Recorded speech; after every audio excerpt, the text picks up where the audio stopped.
Thank you. Fantastic. Okay, great. So we do have quorum, Frankie, and can begin whenever you're ready. Thank you, Wendy. Good morning, everyone. It's 9 a.m., Thursday, March 10th, 2022, and I'm calling to order the virtual meeting of the Los Angeles Probation Oversight Commission. My name is Frankie Carrillo, and I'm the chair of the commission. As we begin, Wendy Julian, our executive director, will explain how those of you joining us today can participate during this meeting. And then, Wendy, please call the roll. Thank you, Commissioner Carrillo. Thank you, everyone, for joining us. We have an exciting meeting today. As you all know, we really strongly encourage public participation in our meetings. Welcome your comments live or in writing today. There will be an opportunity for public comment on each agenda item, and then at the end of the meeting for items that are not on the agenda. For the way this is going to work is that Chair Carrillo will introduce the item on the agenda. There will be a presentation, if any. Then we will take the public comment, and then commissioners will have an opportunity to discuss and take any action that they find necessary. Because we have a full agenda today with 4 very important substantive issues, we'll be limiting public comment on each issue to 15 minutes so that we can stay on track and do justice to each agenda item. If you're not able to make your comment during the 15-minute window, feel free to make your comment live in the general public comment at the end of the meeting, or you can make your comment in writing at info@poc.lacounty.gov. You can see that in the chat later. Any comments that are made before 5 p.m. today will be included in the official record and attached to the minutes of the meeting.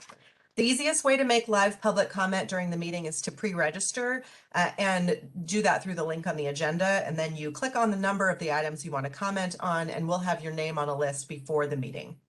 If you're already here on WebEx and want to comment but haven't signed up, you're welcome to do so. What you're going to do is click on the little hand icon in the participant window. And once the hand is shaded gray, then you're in the queue and we will call you based on your name. If you are calling in, you can also comment via the public comment. All you need to do is dial *3 on your phone, and that will raise your hand in our queue. We'll call on you with the first few digits of your phone number. And then we ask you, after you've made your comment, whether you're on WebEx or on the phone, to please lower your hand, either by clicking on the little hand icon to lower it so it's not shaded gray anymore, or if you're on the phone, just dial *3 again and it will lower your hand. If you want to comment on a future item further on in the agenda, you're welcome to. You just have to raise your hand again. All commenters will have 2 minutes today for a total of the 15 minutes per agenda item, unless the chair determines otherwise based on the number of commenters signed up for each item. Our commission meeting is being broadcast live today to our Facebook page. You're welcome to watch the meeting on Facebook Live now or later, but there is no engagement with users on Facebook. You can also follow our social media accounts on Facebook, Twitter, and Instagram at LA County POC for more information about our meetings, and we encourage you to invite others to attend. I also wanted to let you know that if you make what appears to be or you want to be a public comment in the chat, it will not go to the commissioners. It only goes to the host of the meeting, which is POC staff. So if you wish to make a comment in writing, please make sure to do it via the email at info@poc.lacounty.gov. Buenos días, le damos una cordial bienvenida a las personas que están asistiendo a nuestra reunión hoy, que prefieren hacer sus comentarios en español. Ustedes tendrán 4 minutos, 2 minutos para su comentario y 2 minutos para traducción. Podemos proveer traducción al inglés o usted mismo puede proveer su propio traductor. Al iniciar su comentario, nomás avísenos que prefiere hacer su comentario en español.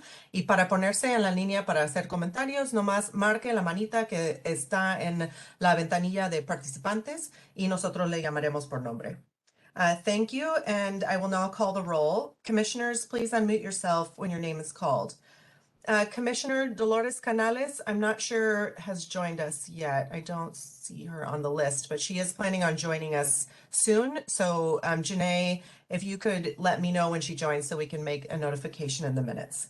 Commissioner Danielle Dupuy? Here. Commissioner Sean Garcia-Lays? Here. Commissioner Ishay Jackson is not with us today. She had an emergency this morning and apologizes for her for missing. Commissioner Sam Lewis. Here. Commissioner Don Meredith. Here.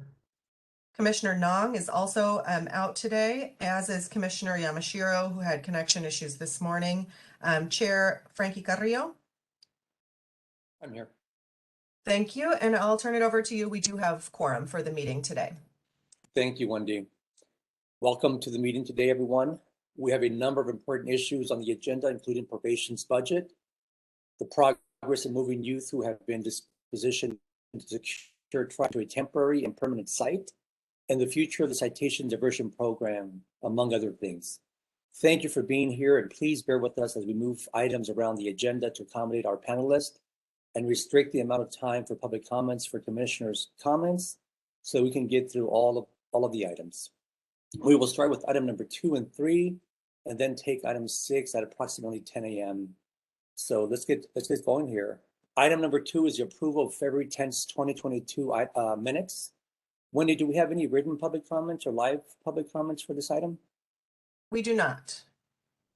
Okay. Can I have a motion to approve February 10th minutes? I'll make the motion. Move. Okay, I have a motion by Commissioner Lewis and seconded by Commissioner Meredith. Correct. Are there any changes to the minutes? Hearing none, commissioners, please unmute yourselves and vote with a voice vote. Aye.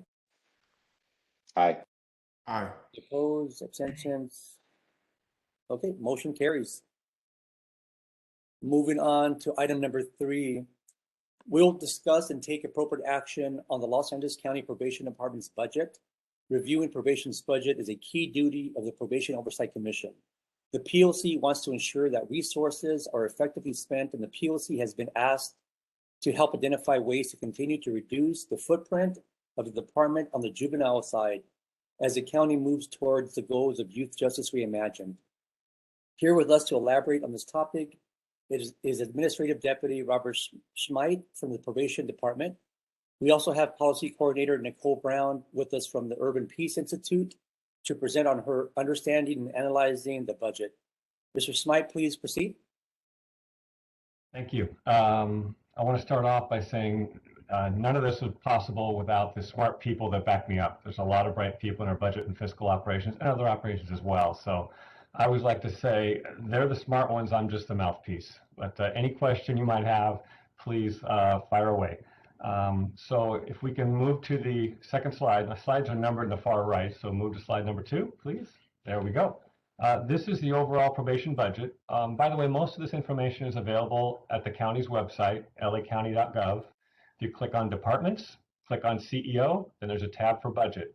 And scroll, go to the budget, says part 1, and scroll down alphabetically to probation, and it's all there. It's not in these sorts of charts, it's numbers, but the numbers are what, of course, begets these charts. So I just want to highlight a few things about the budget. First of all, as everyone says, our budget is $1 billion. It is $1 billion, and this is how the $1 billion is broken out in 3 major categories of spending. By the way, I also want to say, if I use any jargon or county acronyms that someone doesn't understand, please let me know. I try not to become too wonky into the accounting and keep it at the level that everyone understands, regardless of whether you have an accounting background or not. So again, please stop me if I say something that doesn't sound like English. First of all, our salaries and employee benefits. That's the biggest part of our spending, and that's not unique to probation. That is true to all county departments. Most of what we do is provide services. Those services are provided through people, and that's why salaries and employee benefits is 77% of our budget. Services and supplies, those are the things that we purchase, whether that be utilities, office supplies, office space, chairs and tables and furniture, or contracts with other entities. So if we have a contract with a CBO, community-based organization, or a contract or an MOU, if you will, with another county department or another government entity, that all shows up as services and supplies. So salaries and benefits, what we call S&EB, is people, our people. S&S, services and supplies, that's the stuff that we buy. And it also includes gasoline and things like that. And as prices change, the cost of those goes up or down within that services and supplies budget unit. And then capital assets and other is the third. And that's primarily things we buy that have value, that basically that value is spread over time. A capital asset, an asset is a fixed object generally that you purchase, such as an air conditioner or a building or a car. So a capital asset is something big that generally in private sector, we call that depreciation. So, and that has to be identified for financial accounting purposes. You know, the rules of accounting, that's what that's there for. Again, it's $1 billion. And I want to point out something because people say, well, probation budget didn't go down or it went up, or they talk about the movement. A 1% change in salaries for our employees is $8 million. So when the county awards a cost of living increase from time to time, and there wasn't a cost of living increase in the most recent award, which was back sometime between July and October of last year. But when they do, let's say it's 2%, which is probably the average consumer price index. 2% is $16 million. So that's why when people see these big movements of numbers, that's what that is. And sometimes it's offset by cuts elsewhere. So I just want to have context. And a lot of what we talk about here is context. And same thing, I had the opportunity to look at Ms. Brown's slides, which will come after mine. And again, I would love to have an opportunity to provide a little bit of context about some of the questions I think that she raises. Good questions, no doubt. So I'll provide that context. Anyway, so $1 billion budget, most of it S&EB. The S&S, services and supplies, is highly impacted by inflation. Okay, so as commodity prices, and a commodity again is anything we purchase, as the commodity prices go up or down, that impacts the value of the $220 million you see there on your screen. It impacts the purchasing power of that, just like inflation impacts the purchasing power of any money you may have in the bank. It affects us too. The one thing that we cannot control is what's called the interdepartmental billing process, and I won't dig too deep into this unless you want me to, but we get billed by other departments for the services that we receive from them. And we have the opportunity to bill other departments that receive services from us. We have very few departments who receive services from us, but we do have a lot who provide services to us. For example, our internal services department, great people, very talented at what they do, and they provide a lot of things like plumbing, electrical, car repair, they pay some of the utility bills, and so on. As they get a cost of living increase, their employees, and as their commodity costs go up, they pass that cost along to us. We don't get an increase to pay for the costs of those increases that come from ISD and Public Works and my old friends at the Auditor Controller and even the CEO. Even the board offices, the board exec offices pass along costs to us for things like the Youth Commission. So we don't get budget increases to pay for those things. In common terms, we eat it. So how do we pay for that? And this is going to answer one of Ms. Brown's questions or maybe some of the Commission's questions. How do we pay for that? We have to hold vacancies in that salaries, the big part of the pie you see on your screen. We have to hold vacancies to generate salary savings to offset the cost of the services and supplies. That's no way to budget, but that's the way the county system is set up. And what it does is it creates what some call rich and poor departments. The rich departments are those that can bill out most of their costs to customers, or departments that have a guaranteed revenue source, such as fire and the library, which have property tax assessments which fund their operations. The poor departments, if you will, are the ones who are dependent largely on net county costs. Net county cost is any cost of our department not covered by revenue. And we're going to get to net county costs in a minute. So I want you to keep that in mind. And again, I'm not picking on ISD. They provide great work, talented people, but their costs keep going up as other departments do as well. And those costs get passed along to us. And by the way, I know we have YDD is an emerging entity in the county and great for them. The same thing is going to impact them. So I want you to all be aware of that. And the folks who lead the administrative operation of YDD are going to become aware of this very quickly once they start operations. So just something that puts pressure on the budget process. So if we can go on to slide number 3. So they got page. All right, this is a 3-year comparison of our budget. And this shows you the revenue and expenditures. The first 2 sets of columns, one on the left and the one in the middle, those are the prior 2 fiscal years, and those are actual numbers, the actual spending. The third one on the far right is the current year. So that's budgeted information. We don't have actual spending yet. And it is very difficult as of March of a fiscal year, the fiscal year ends June 30th, it's very difficult to project what our spending would be because we often don't get billed by those other departments in a timely manner. The other thing is we often don't receive revenue in a timely manner or are not sure how much the revenue is going to be because the revenue is based upon, in some cases, a claiming process where, for example, our deputy probation officers collect information about the time they spend on qualifying activities. I'm going to talk about revenue in a bit. And then we claim that time towards a particular program, and that bill goes to the state, and the state reimburses us. When we're going to get that reimbursement is difficult to judge the timing.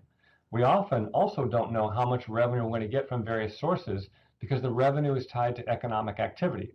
For example, we have some revenue that's tied to vehicle license fees, your registration fee, if you will. So the amount of revenue we get is largely dependent upon vehicle sales, both used and new vehicle sales. As sales go down or up, our revenue goes down or up. In addition, some of that revenue is linked to economic activity that provides a lump sum to probation, a one-time lump sum. So the part that's tied to vehicle sales is ongoing revenue. It can fluctuate up or down a bit as the economy fluctuates up or down. The other part that's tied to the general economy, we don't know, we have a less ability to know how much that's going to be, and that's one-time money. We cannot budget ongoing costs with that revenue. So we have ongoing money and one-time money. Ongoing is that which we can predict. One-time is that which we cannot accurately predict. So we don't want to commit long-term expenses to short-term money. So if we can, any questions, or I'll go on to the next slide then. Okay. All right, this is the 3-year budget, this is a budget comparison for each of the major operating units in the county. So, and the categories down the bottom left side that are colors, 1, 2, 3, 4 boxes in different colors, those are the major categories of spending. Salaries and benefits I mentioned already, services and supplies I mentioned already. There's quite a few other things. It's a small amount in total, but there's certain categories of expenses that just don't qualify as S&S. And then the total. So this is by major operating unit. Admin is me, that's my people.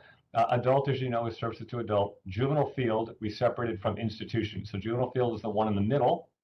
That's the folks who are providing field probation services to juveniles on probation in the community. Institutions, the next one over to the right, that's halls and camps and the other support functions of halls and camps, which includes CCTP, that's the transition program for kids coming out of camp, and transportation. And I may be forgetting a few things, but that's the bulk of the institution's costs. And then that's care of court wards is a fund that's set up separately to pay for the cost of kids in group homes. So that's what that $3,391,000 is. Other than that, let's see, one other thing I want to get out there about budget. The budget is assembled in December, okay? And before I say that, there's an audit report, which I believe Ms. Brown is going to talk about. That audit report was published in December of 2020.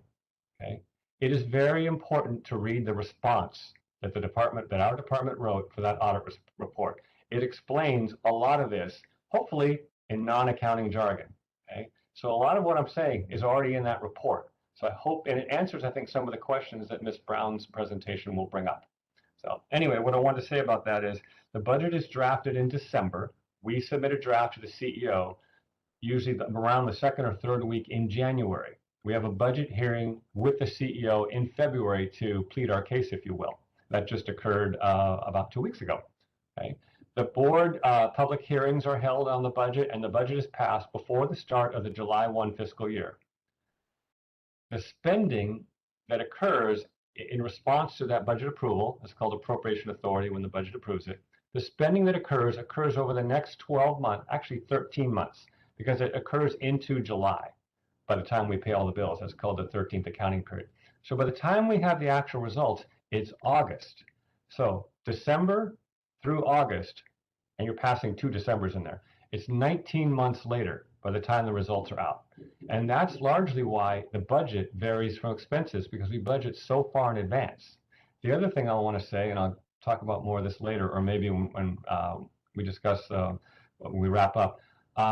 It is very difficult to determine how much spending is going to occur a year or 18 or 19 months from now. And it's also, again, unknown how much revenue precisely we're going to get and what influences on that will be. For example, we could not have predicted COVID shutdown in March of 2020, things like that. But some is predictable, like the loss of the Title IV waiver revenue. So those things we plan for that we can. There are many things we plan for that we can't. Okay. So if we can go to the next slide, please. Slide, page number 5 there. There it is. Okay, these are all the major revenue sources for adult services. Okay, and you can see down the page there, sort of from the middle to the right, in descending order of amount. Those are the sources that fund adult services. And I can go through each one if you'd like, but I think that's probably something we save for another day. I do want to get you some information about the differences in some of these sources. For example, AB 109, we don't control the budget for that. That is done by what's called the PSRT group. They're a committee set up by the board. And AB 109, Assembly Bill 109, funds a lot of different departments. And through those departments, there are a lot of agencies that are funded. It's for adult services only. Okay? SB 678, very similarly, is adult services. But I dropped down, and by the way, that money is provided to us based on, there's an allocation provided to the county, and then PSRT determines the amount that goes to probation and other entities. Okay? I want to drop down to MAA, MAA, that's Medi-Cal Administrative Activities, to show you how these things vary and where they come from and how they're allocated. Medi-Cal Administrative Activities is a reimbursement for our staff's services as they advocate for Medi-Cal among potentially deserving or needy people and communities. So, for example, our deputy probation officers can talk to a client or a family that comes in and try to get them to check out Medi-Cal as something that potentially would help their family with getting medical insurance coverage. So the time that our staff spent is captured in a time study and on their time cards, collected and billed to the state of California. It's a federal program, but the state is the administrator of it. It's collected by us, sent to the auditor controller. They then compile the MAA claim for the entire county and send that to the state. The money comes back many, many, many months later through the auditor controller and back to us. So you see, AB 109 is an allocation from the state, and then the county divides it up. MAA is a claiming process, goes the other way. And we can't be certain how much MAA revenue we're going to get because it's based upon qualifying activities of probation officers and other staff advocating for Medi-Cal, how much time they actually spend. And they have to be able to document that time through casework activity that backs up what they did in terms of talking to the client. So that's the revenue for adults. The next slide, I think, is revenue for juveniles. So we can move on to that one, please. There we go. Okay, I can see juvenile. This includes institutions, so halls and camps, and juvenile field services. So all the juvenile services, not just the institutions. Net county cost, again, is general revenue, generally locally generated, such as property taxes and sales taxes. I'll just go through a few of these. JPF, that's juvenile probation funding. That's largely in the juvenile halls. That's provided as a lump sum, if you will.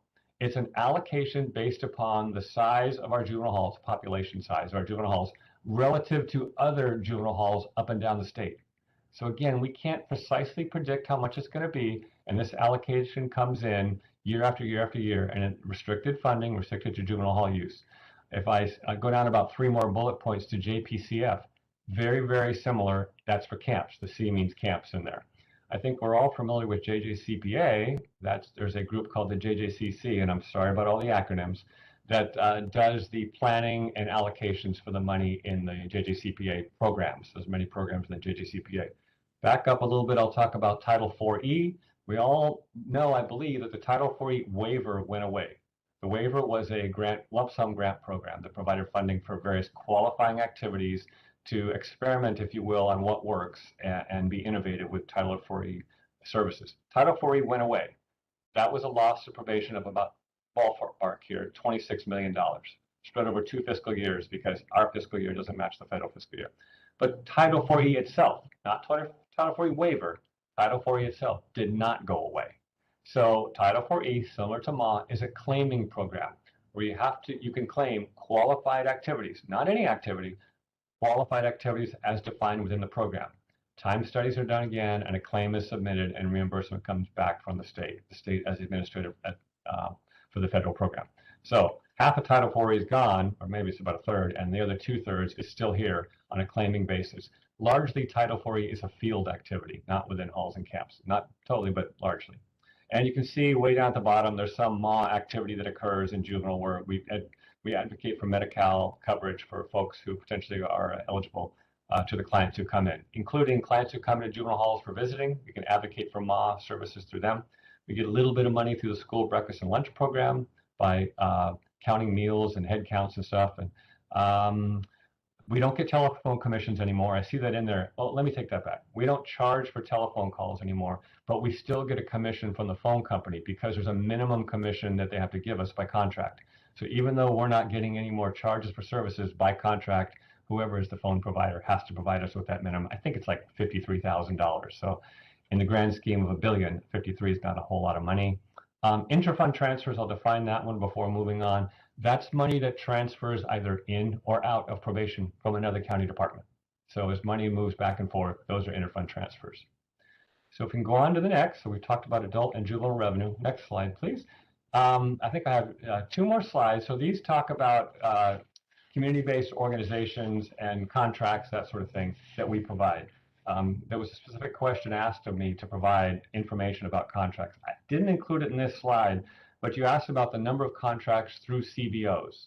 So there's 90 of those. And I think the specific interest of your commission is Juvenile Services. So 10 of those 90 contracts are within institutions. So juvenile halls or camps. And 52 of those are within juvenile fields, so in the community, for juveniles in the community. Everything else is adult services.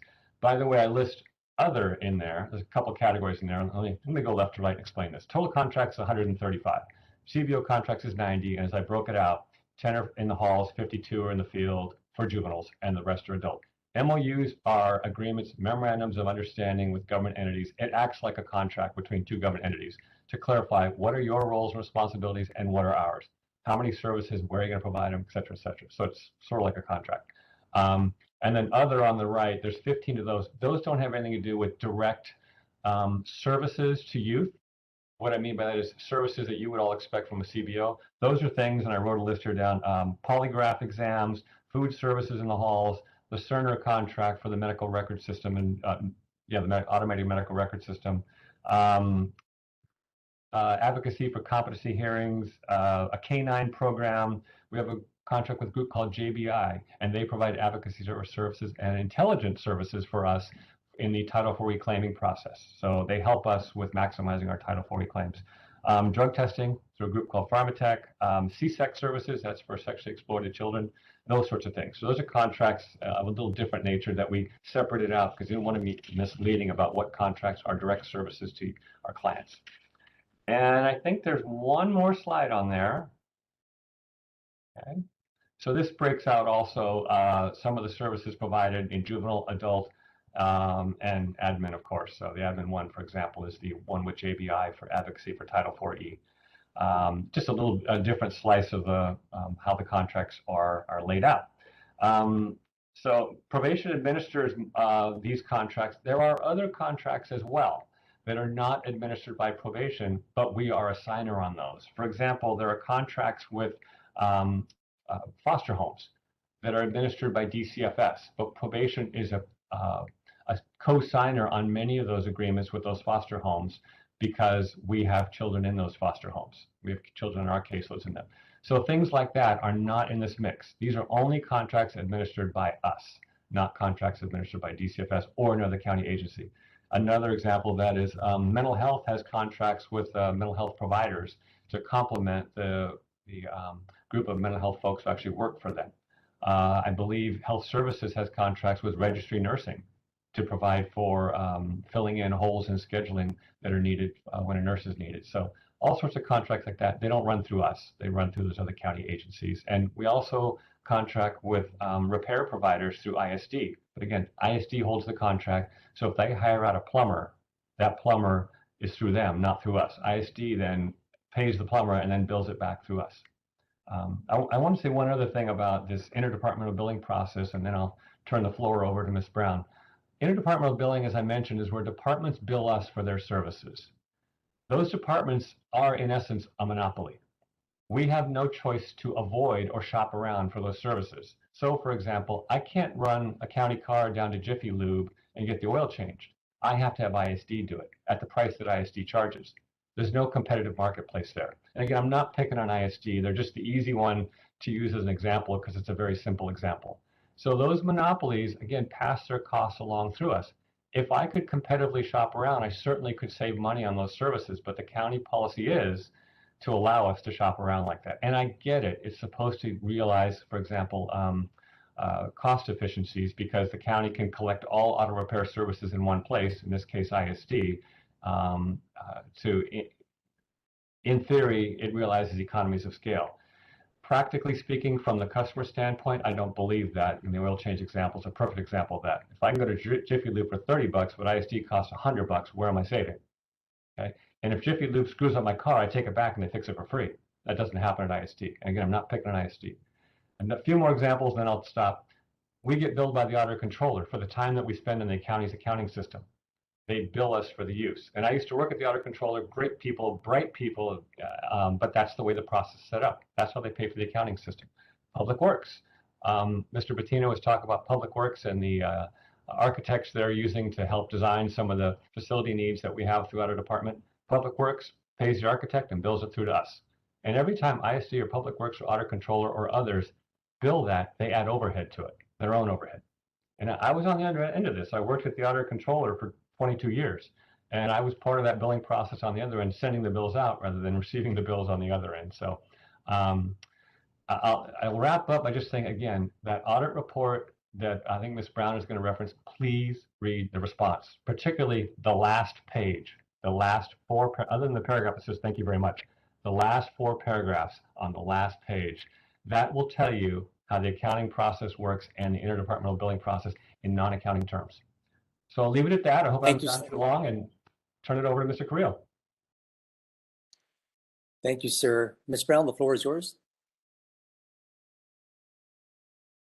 Thanks. Good morning, everybody. My name is Nicole Brown. I'm the policy manager at the Urban Peace Institute and a coordinator of the Los Angeles Youth Uprising Coalition. Thank you for having me this morning. Thank you for your presentation, Mr. Smythe.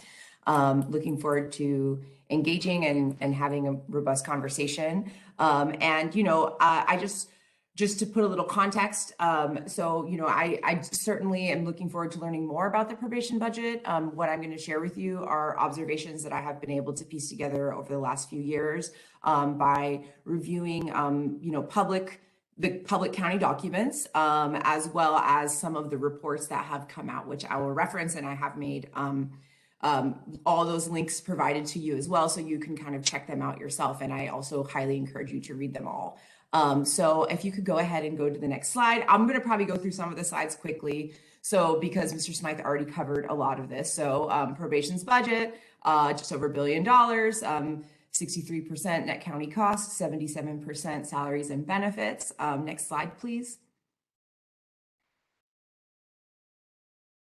So the Mr. Smythe kind of already covered some of this too, but the budget, this is from like the county budget. If you were to look at the county budget, this is these are the budget units that the probation budget is broken out into.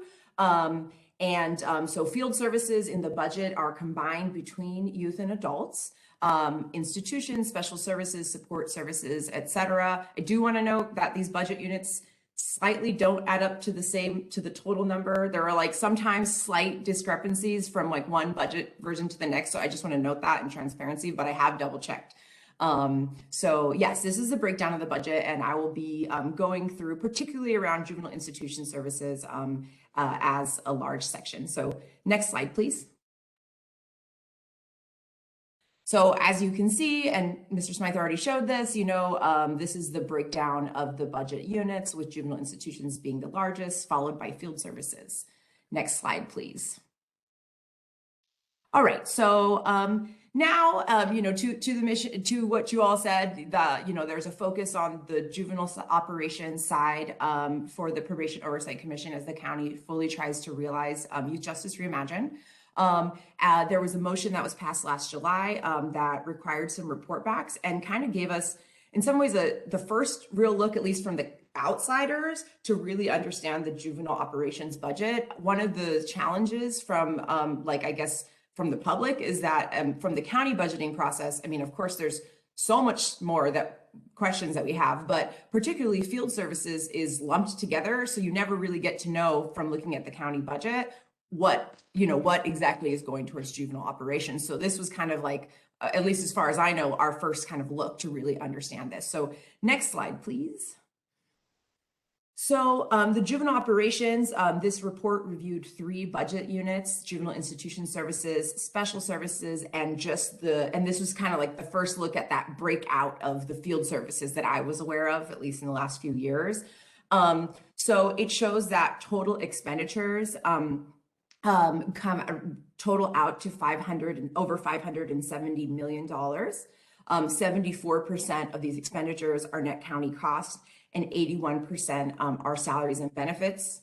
I do want to note that, there are these other budget units, which if you look at the bottom left-hand side, that probably, of course, the care of the juvenile court wards names juveniles, but then also, probation support services is over $171 million a year. And I would assume that a decent amount of those services also go towards supporting juvenile operations. So it's kind of fair to, I would say it could be a fair inference to say that juvenile operations in Los Angeles County cost over $600 million a year. If you just think about some of these other budget units that have to go to supporting these ones that are named here. Next slide, please. So some of the major findings, at least, I took the spreadsheet that was provided and did some, number crunching of things that, I found to be interesting. So, there's 2,669 positions in those 3 budget units. There are 414 vacant positions in this fiscal year. But if you look, it shows that there is a 3-year trend around vacant positions. And I can talk more about this. It is brought up in the Auditor Controller Report, as Mr. Smythe names. If you look at the average salaries and benefits for each budget unit, which you're able to deduce by crunching the numbers that are provided, this means that these vacant positions, at least by the deduction I can do, represent between $65 and $78 million of the budget. The report also includes the list of funding streams, which Mr. Smythe provided, but there's also a description of the funding streams. And I will do at the end, when I talk about areas that would be good for you to look at, I would like to talk about juvenile probation funding in particular. So I'll wait for that and encourage you to look at that, just so you know that those are there. Next slide, please. Okay, so juvenile institution services. I'll be honest, when I started looking at the budget and I saw how much money was going towards this budget unit, I was absolutely shocked. And this is what led me to copy and paste and look at 13 years of probation budget data to really try to understand this astronomically expensive budget unit. Next slide, please. So the Juvenile Institution Services budget unit, it funds the operations of the juvenile camps and halls. It represents just under 40% of probation's budget. So the years that I started looking at was 2009-10, just looking at the county budget. And at the time it described in that budget that there were 3 juvenile halls, 18 camps.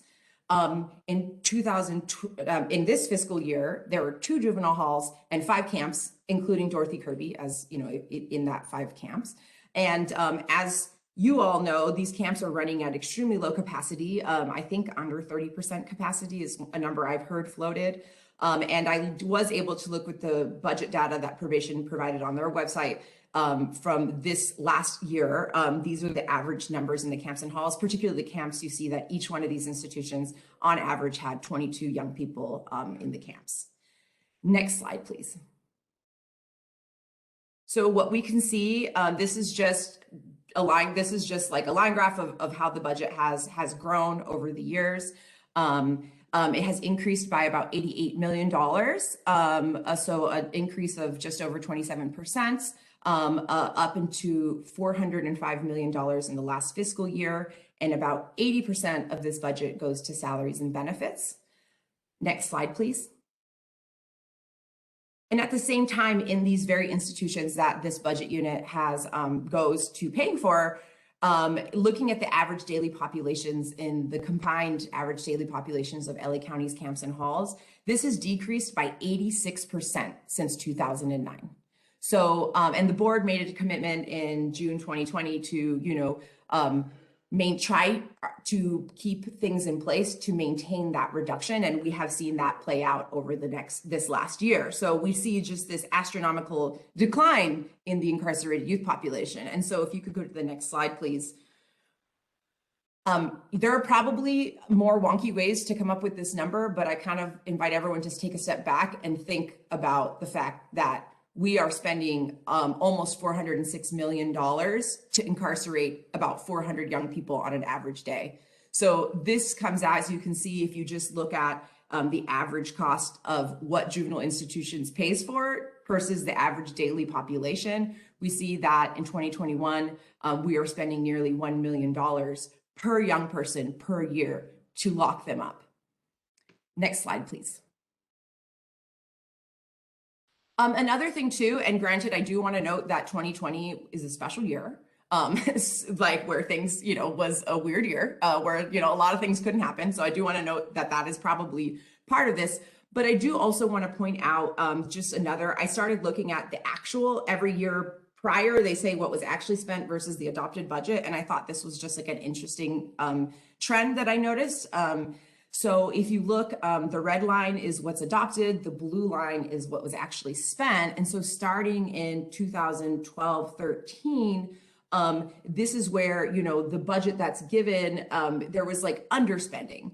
But you can see that this is actually pretty consistent over 10 years and the gap continues to widen. So in 2020, 2021, which of course there were probably factors due to the pandemic that led to some of this underspending, there was the actual spending was $49 million less than was actually allocated to this budget unit. Next slide, please.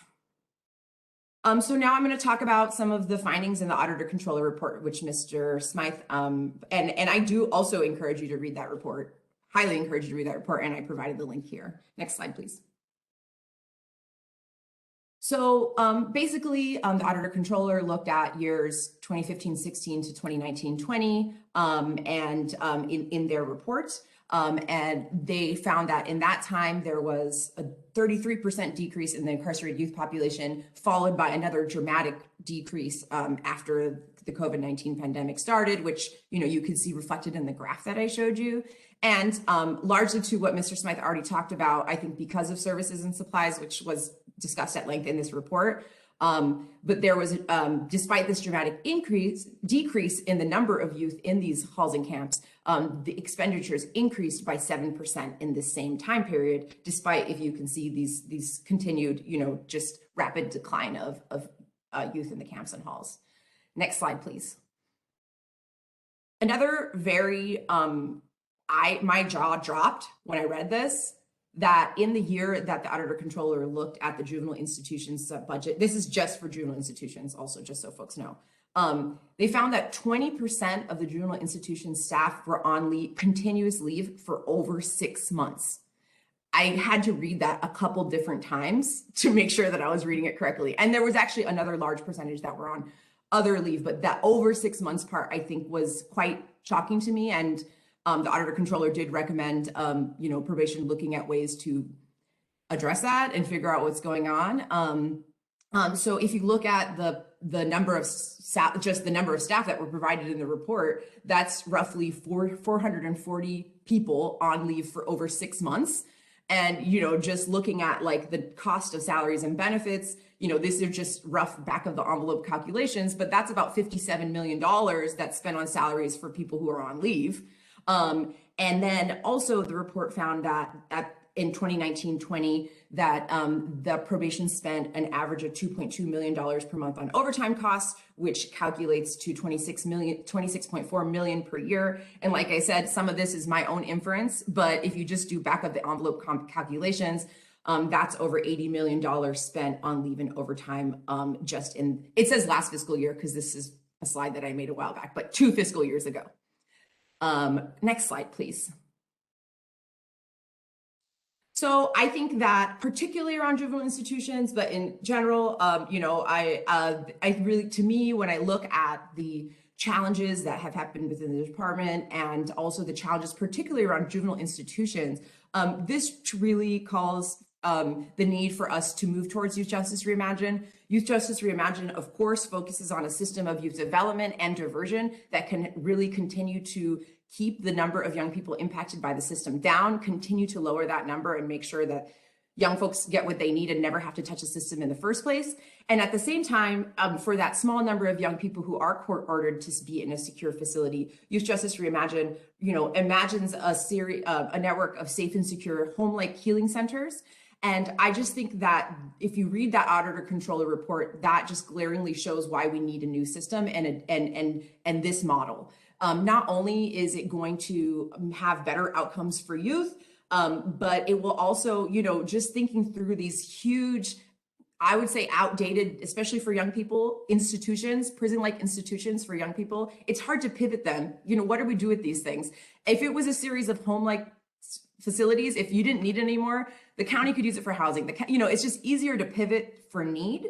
And also better control of staff to youth ratios, which the auditor controller report really shows that even for the OC spray staff to youth ratios, even in the years where there was high use of OC spray, the staff to youth ratios were actually what the probation said they wanted them to be in their OC report. And so it's just like, this just continues to be just a huge challenge. And why, you know, for me, it really calls the need for a new approach.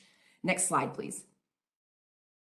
And the last thing I do want to talk about, which I'm less knowledgeable about, but I am an alternate on the PSRT. So I have tried to learn to the best of my ability around AB 109 dollars.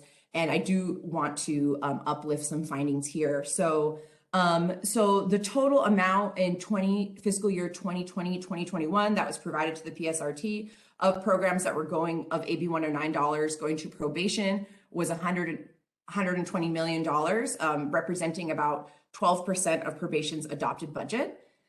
This represents 561 positions. The line item shows that $13.2 million are going to CBOs and fixed assets. So we're not exactly sure how much is that going to CBO services versus fixed assets, but that's about 11% of what probation gets in AB 109 dollars. I encourage you all to read the state audits, which I've linked here, which, you know, weak state and county oversight does not ensure that funds are spent effectively. It was an audit of Alameda, Fresno, and Los Angeles counties. They found that LA County, and granted, this is not just probation, this is many departments, and even larger percentage goes to the sheriff's department, but that there were inadequate efforts to manage jail populations, inadequate educational, rehabilitative, and exercise opportunities. And the auditor has a lot to say around the way that these funds are spent. I can also say that the PSRT was not allowed to even touch or look at the amount, this $120 million that goes to probation.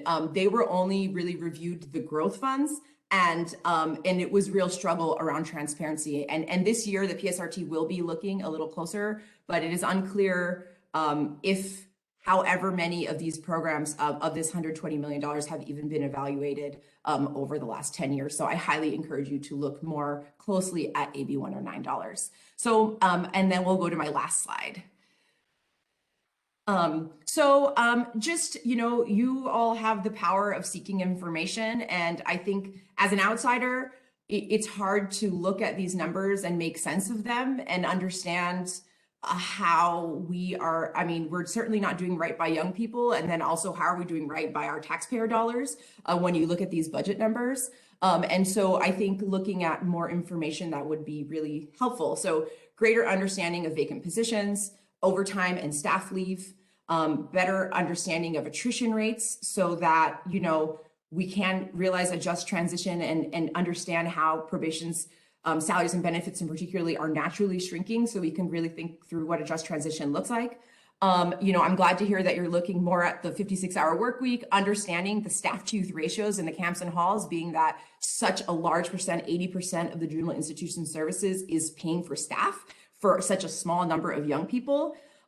Oversight and evaluation of AB 109 dollars. And then I also, there's two other things I want to call out that I was not able to put in this slide when I sent it. Another budget unit I recommend looking at is the community-based services budget unit. I believe that this is actually tied, it goes through probation, and each board office allocates those funds, but there is consistent underspending over many years. It's a smaller budget unit, but last fiscal year, it was granted $7.7 million and only spent $1.9 million.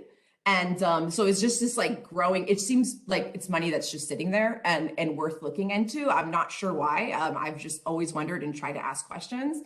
And then the other, Sorry, you have one last point? Just one last Oh, I point. thought that was the last. Sorry, my very last point is just, I thank you, Mr. Smythe, for showing the revenues, but the juvenile probation funding, I think that showed 12% of the revenue. I can't remember, but it's about $70 million that goes to juvenile probation. And in the report that I showed of juvenile operations, I want to share the description of this budget unit. It says juvenile probation funding was created by Assembly Bill 139, Chapter 74, to provide a continuum of family-focused services in a community-based setting to address the full spectrum of youth and family needs, including services to provide including services in county-operated residential care facilities. So I just encourage further investigation into the way that juvenile probation funds are being spent and if they truly align with the legislative intent. Thank you. Thank you both so much for a great presentation. Wendy, do we have any written or live public comments for this item? We do, thank you. I will call those. I also wanted to just share with the public and commissioners that AB 109 is a topic that multiple commissioners have asked for to be agendized, and our plan is to agendize it in the April meeting so that we will have further discussion, and we can invite both of the panelists back for that meeting if those discussions include both programmatic offers and the budget questions. So if we could limit our discussion to not include the AB 109 conversations today, I'd love to have a robust conversation about that at our next meeting. We have 2 pre-registered commenters and 2 people with their hands up. If anyone else would like to raise your hand, please go ahead at this time. We'll start with Edith Macias. Janae, is Edith online? Edith Macias?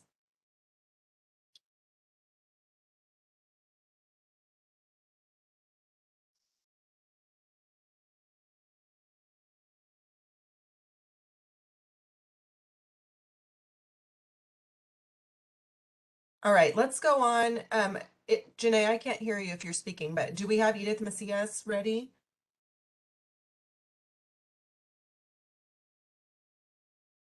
Get my list of attendees here to see. I apologize for the delay.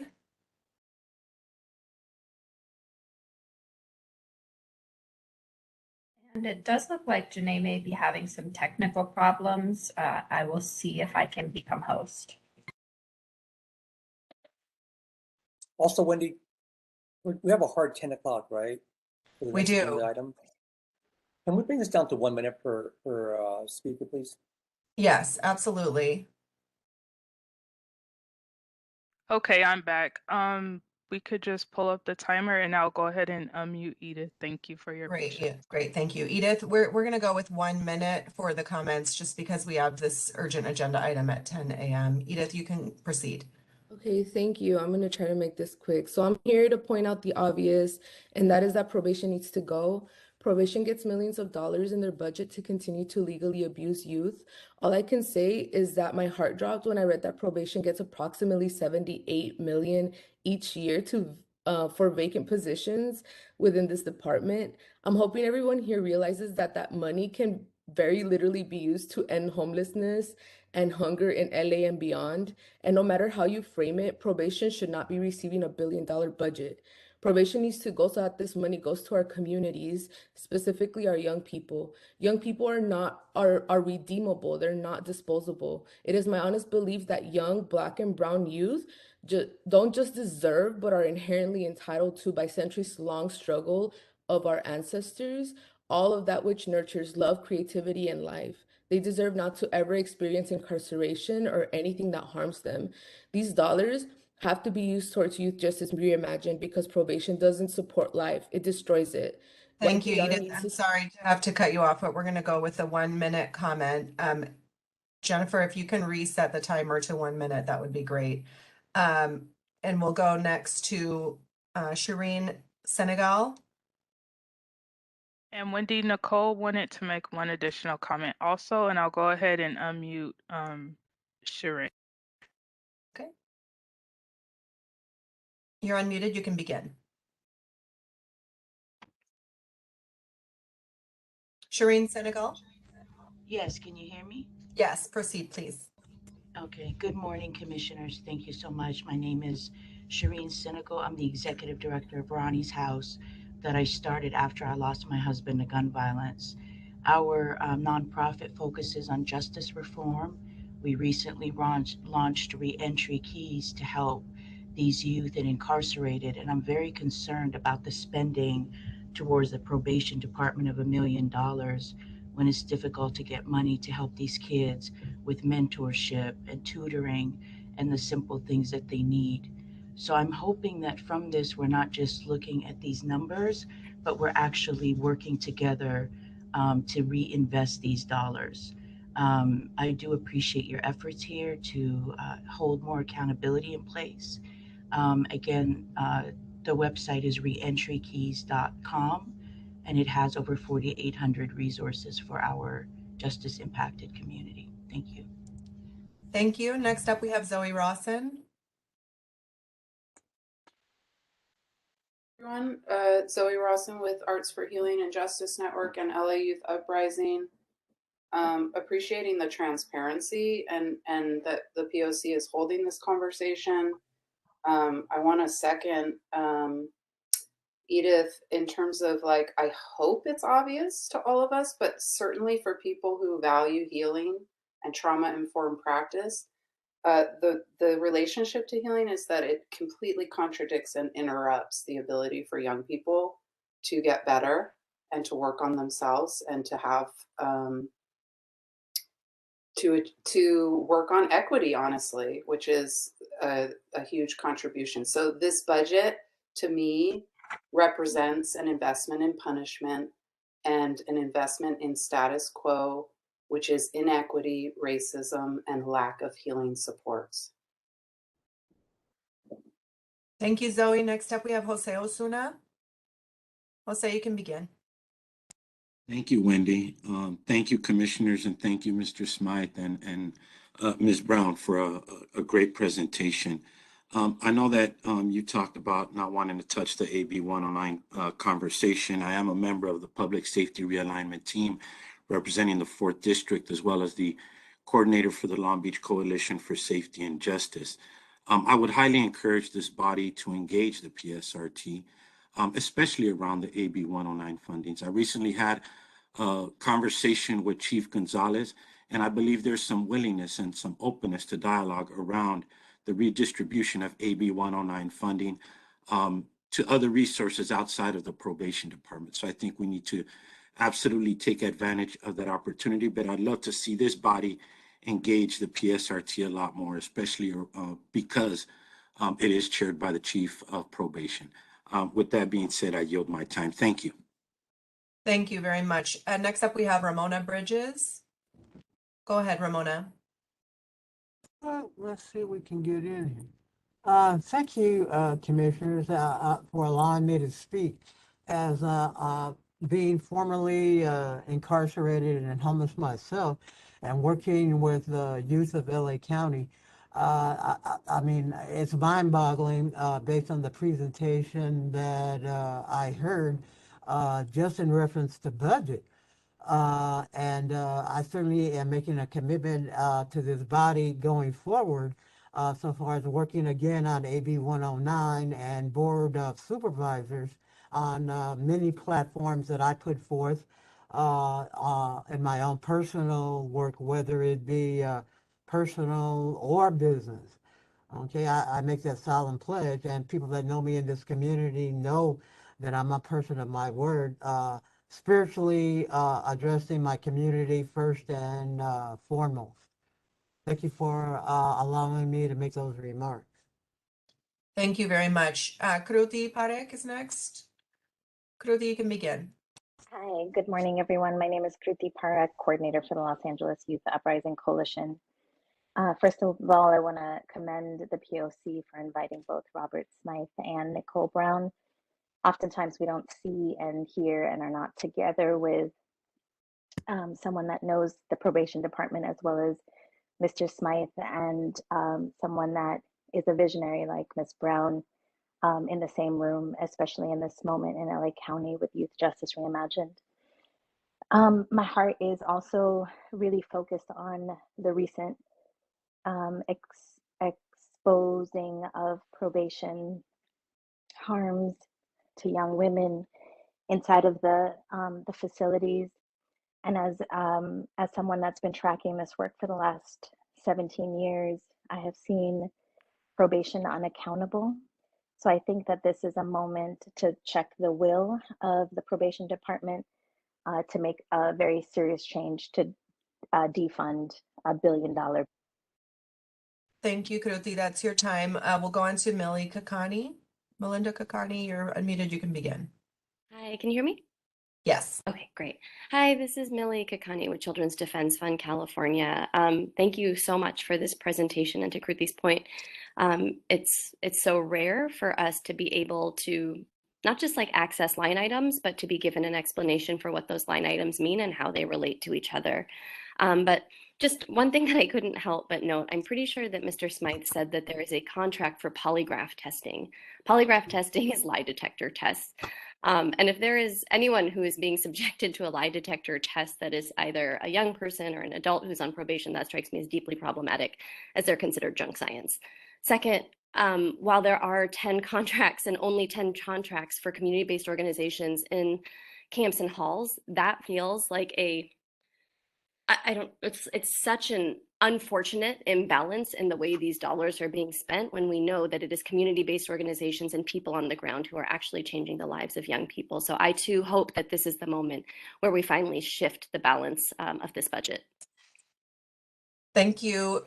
Chair Carrillo, that's the end of public comment. Thank you to all who commented. And I'm actually going to ask Danielle Vappy if we can, and you, Chair Carrillo, if we can table the commissioners' questions and participation on this until after taking the item that we have scheduled for 10 a.m. since we have all of our panelists in attendance today. That works with me. Danielle, is that okay if we do that? Yeah, Wendy, I think it's fine as long as we get back to it. Yes.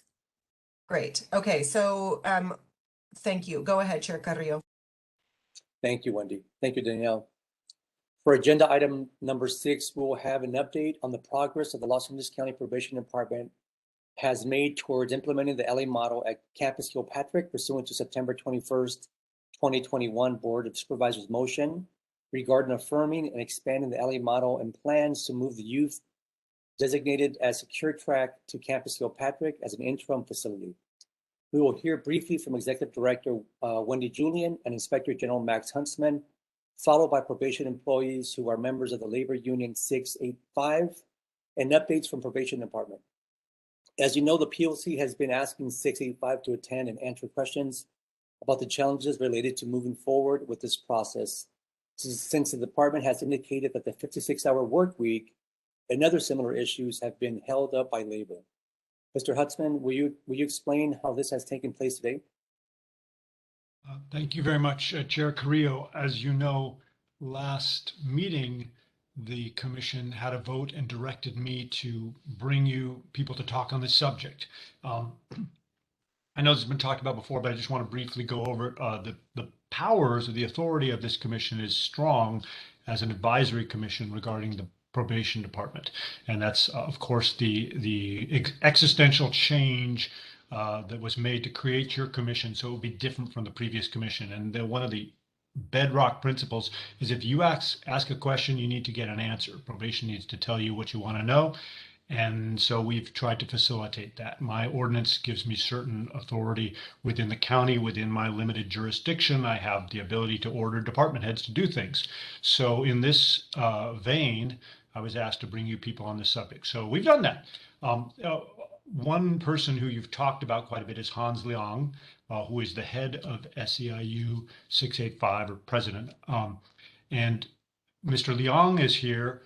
He's been ordered to be here by the chief as at my direction as per our ordinance. But I just want you to understand, because he's also the head of the union, he's not just a probation employee. And some of the questions that we've talked about or that have been sort of drafted relate to union matters. I want you to be, I don't want you to be, I advise you to be as your special counsel, but you do as you wish. A little bit careful in asking questions about union matters because there is a negotiation going on and there's sort of a separation there. I'm not saying you're not entitled to information, but as a backstop to that, we've also asked the probation department to bring us some experts so that if you want to get information about the 56-hour work week or any of the other matters involved in this issue, we have a couple of experts here. Monique Newson and also William Briggs. And I apologize if I'm mispronouncing names, because in our COVID world, I haven't really met people. And so if I've gotten any of the names wrong, I apologize. They're probation experts on these subjects. And we asked probation, we said, hey, if you could just give us some folks who know this matter, send them along. So they, I think, can address questions if you prefer to get sort of the nuts and bolts. They're available here and are present for you. And then also, of course, we have Adam Bettino, who is a high-ranking member of the probation department, independent of the union. And I think that's important because he's available to you as a representative of probation, of the chief. And your authority is oversight of probation. So I encourage you to, where possible, focus on the probation side of things and let the union represent the employees. And then in the negotiation process, hopefully we'll be able to work things out. As I think you'll see, the 56-hour work week has some implications for youth and for being able to run our facilities well, but it also is an employment issue that's important to the employees as well. So we have to make sure the negotiations handle that. And I think, don't want to speak for you, but I think part of the frustration we have here is a bunch of time has gone by, and we would like this process to move forward. And so I think that's one reason we're here talking about it. So I just wanted to lay that groundwork for you. Mr. Liang's here. He is required to be here by law, but he's not necessarily got to answer every single question depending on what you ask him. So please be respectful of that if you may. And if you find he doesn't answer a question, you can always go to one of the other experts. And if nobody will answer your questions, then we'll fix that. But I don't think that's how it's going to go. So thank you very much, and I hope I have discharged the duty you gave to me properly. If not, let me know and we'll try again. Thank you, Mr. Huntsman. Really appreciate you being here and helping us out with this. Wendy, before we continue, you want to chime in, please? Yes, I just wanted to clarify one thing about the agenda item, which is that we're talking about two issues here that are completely related, but also separate. One being the implementation of the LA model, which is the POC's direct responsibility given to us by a vote of the Board of Supervisors to guide and report back to the board on the implementation of the LA model fully at Kilpatrick and throughout the county for implementing the Care First model for youth. That's related, of course, directly to the 56-hour work week as it relates to our camps. And the second issue that is also related is the movement of these secure track youth into Kilpatrick, which is something that the probation department has been working on and that the Board of Supervisors has advised. I just wanted to give the general caveat I've given multiple times that the Probation Oversight Commission is not the decision-making body on this issue of selecting a permanent site for secure track youth. The Board of Supervisors will make the ultimate decision, and it's based on recommendations from the Juvenile Justice Coordinating Committee's Realignment Block Grant Subcommittee called the RBG. The committee and the probation department, I should just say this is an active item that's up for discussion at so many public meetings. Noted yesterday at the public meeting, the public safety cluster, that the department is wanting to move youth and hoping to make progress in a matter of weeks. They're talking about staffing the facility with DPO2s and what that looks like. We can hear more about that from Mr. Bettino, and also the idea of alternative schedules for staff. So these things are all in current motion. And I don't mean motion like board motion, they're in current activity. Also, there is a motion on the Board of Supervisors agenda next Tuesday, which is recommending site selection, a permanent site selection in Kilpatrick and Scott. So given all those things in the background, the timing is really great to have this conversation. I'll turn it back to Frankie to guide this conversation with the members of the union who are in attendance here. Thank you. Thank you, Wendy. Okay, panelists, thank you for being here. I'm going to begin by asking Mr. Liang, Ms. Newson, and Mr. Briggs to introduce themselves. Then I will ask Mr. Liang some prepared questions about the 56-hour work week. After Mr. Liang answers questions, I will ask Ms. Newson and Mr. Briggs to weigh in on those questions. Then we will take public comments and come back for the commissioner's questions. So before I begin with my questions, would you like in whichever order you'd like to introduce yourselves? But maybe we should start with Mr. Liang and then we go with Ms. Newson and then Mr. Briggs, please. Sure. I actually have a prepared statement. Can you guys hear me? Yes. Okay. If I may read this statement that was approved by our executive board as an opening statement, I would appreciate that. May I continue with that? Absolutely. Thank you. Good day to the Commission. I am Hans Liang, a Deputy Probation Officer 2, working for the Probation Department. I started with Probation Department in 1998 as a Deputy Probation Officer 1 and was promoted to the position of Deputy Probation Officer 2 in 2001, the position I have held since then. My current assignment is working with juvenile probationers out of the East LA field office. As Max Huntsman has indicated before, I am present at this meeting not pursuant to any subpoena, but because the Chief Probation Officer, Adolfo Gonzalez, instructed that I attend today's meeting. I am appearing today as a Deputy Probation Officer and County employee. The Oversight Commission's agenda incorrectly identifies in the item number 6 representatives from Labor Union 685. While I am the president of the president of the Los Angeles County Deputy Probation Officers Union, AFSCME Local 685, officers of our union are not subject to either county or department orders in their respective capacity. However, as a county employee and a department employee, I always follow the directions given to me by my command structure. In addition, Local 685 has provided a written response to the County Board of Supervisors regarding a possible compelled appearance before the Commission. That was a letter dated on February 9th of 22. A copy of that went to your Executive Director, Wendy, and we asked that that letter be included in the minutes and the record of the meeting today. I acknowledge and appreciate the Office of Inspector General for providing me a list of questions for the POC commissioners, which I believe likely was done in concurrence of the commission, and so also wish to express our appreciation for that. In reviewing the questions, however, they point out the specific issues identified in the AFSCME Local 685 letter, as all the questions expressly relate to bargaining issues related to working conditions for DPOs working in the department's Residential Treatment Services Bureau, or RTSB Bureau. Even in the questions 9 through 12, where there arguably may be some parsing to avoid bargaining issues, it's almost impossible to do so. Example, 3 of your 4 suggested obstacles are mandatory subjects of bargaining, compensation bonuses, sleeping conditions, and travel. And because of the nature of these questions, I'm not going to be able to provide any comment on those. With this in mind, I'm prepared to respond to any question from the Commission as a county and department employee. Thank you. Thank you. Is Ms.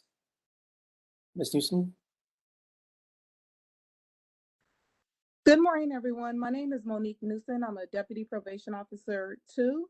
I started with the department in 2006 as a detention service officer at Barry J. Nadoff Juvenile Hall. I was at that location for 10 years. Then I promoted and went to Challenger Memorial Youth Center. Due to the closure, I had the opportunity to go to Campus Kilpatrick, where I worked Director Bay alongside of her with the LA model. Most recently, I got promoted to DPO 2 at Dorothy Kirby Center, where I'm actually working with the Camp Scott youth. So I have 10 years of experience working a traditional 540, and then the 6 years working the 56 schedule or compressed 40. So I'm here to provide you guys my experience working a traditional schedule versus working a 56 schedule. Thank you. Thank you. Mr. Briggs? Good morning, everyone. First of all, thank you for having me. I really appreciate, the dialogue that we're going to be able to have today. I started with the probation department in 2015 at Dorothy Kirby, which has, like Monique mentioned, a 540 schedule. And then I was part of the original group that opened Campus Kilpatrick when we first opened up with the implementation of the LA model. So we were at Campus Kilpatrick for about a year until the Woolsey fire happened, and then we got evacuated to Challenger and spent a couple years at Challenger until we returned to Malibu. And then I recently accepted a promotion back at Dorothy Kirby Center as a DPO too. Prior to my experience with probation in 2008, I also started with the Los Angeles Unified School District. So started off as an after-school coach, ran my own school sites with different programming and elements. And before I left LAUSD, I was a regional manager over the northeast side of Los Angeles when it came to programming and youth development.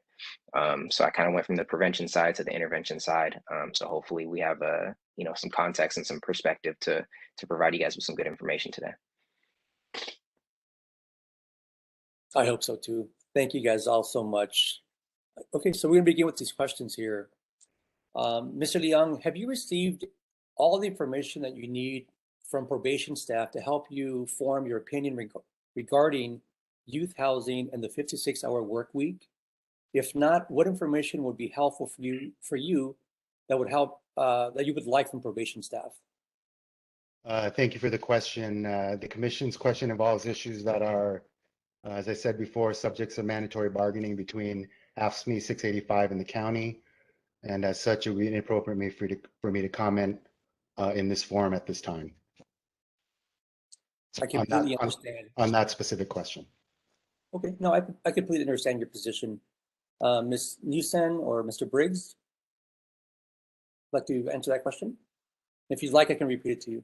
Unfortunately, I'm not at liberty to answer the question. I'm a member of the union, so I wasn't responsible for collecting any data. I could only provide you guys with my personal experience working the 56. And that would be the same answer for me, sir. I can provide you with my personal experience with the 56 in comparison to traditional 540 week. That'll be fine. If you want to give me a personal experience, that'd be great.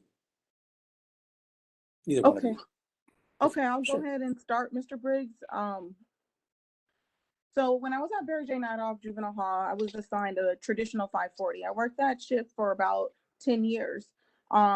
What I noticed that I was only there for a short period of time, 8 hours. So during that period, say if I work a 6 to 2 shift, I'm only responsible for waking the youth up, preparing them for school, taking them to school, and then we have lunch, maybe some activities, and then we're transporting the youth back to school. So that's within the 8-hour shift. However, if we're thinking about reimagining probation and through the lens of the LA model, we want to provide a home-like setting. So as I work the 56 schedule for the past 5 or so years, it enables us to be like a guardian, a parent. What do we do in the community? We wake our children up. We're providing them with daily affirmations, preparing them for school. We're sitting having breakfast for them, or we're preparing breakfast for them. Then we're transporting them to school. However, since they're in an institution, we actually stay at school with them. Also, after school, we're taking them back to lunchtime. Staying at work for a 16-hour shift, we're able to help them after school with their homework, engage in activities with them. So when I got to Dorothy Kirby, I was provided a 540 shift. Also, I had a caseload.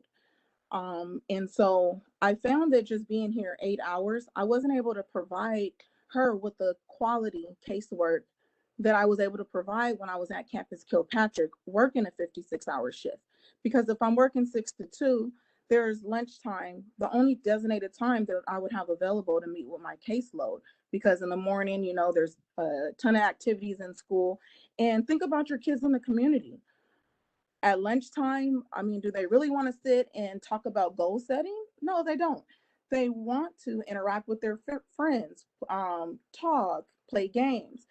So I found it kind of difficult just working that traditional 540 versus at Campus Kilpatrick and at Challenger, when my caseload, when we, after school, we were able to engage in activities. We did art therapy together. I know a lot of times the community thinks that, oh, you're tired in 16 hours, you're drained, and that we're not able to give 100%. Well, if you look at it, 16-hour shift, if we're there all day, and I just mentioned the 16-hour because, you know, we do a 16-hour shift, a 16-hour shift the next day, then an 8. But if you look at the 16-hour shift and if you look at our schedules, we're not providing supervision for 16 hours. We're able to, after school, engage in things that we like to do. Mr. Briggs, he's a coach, so he would have a sports program. So he's not tired performing, activities with the youth as well as me. I'm doing things that I like to do with the kids. So we're able to develop that relationship building. If one of my kids have a difficult time during the day, I'm there in the evening to help them through that. Just the other day, I had a young lady ask me, Miss Newsom, can you help me with my resume? Sure, I can after school. That particular day, I was working a 16-hour shift, so that allowed me to help her after school.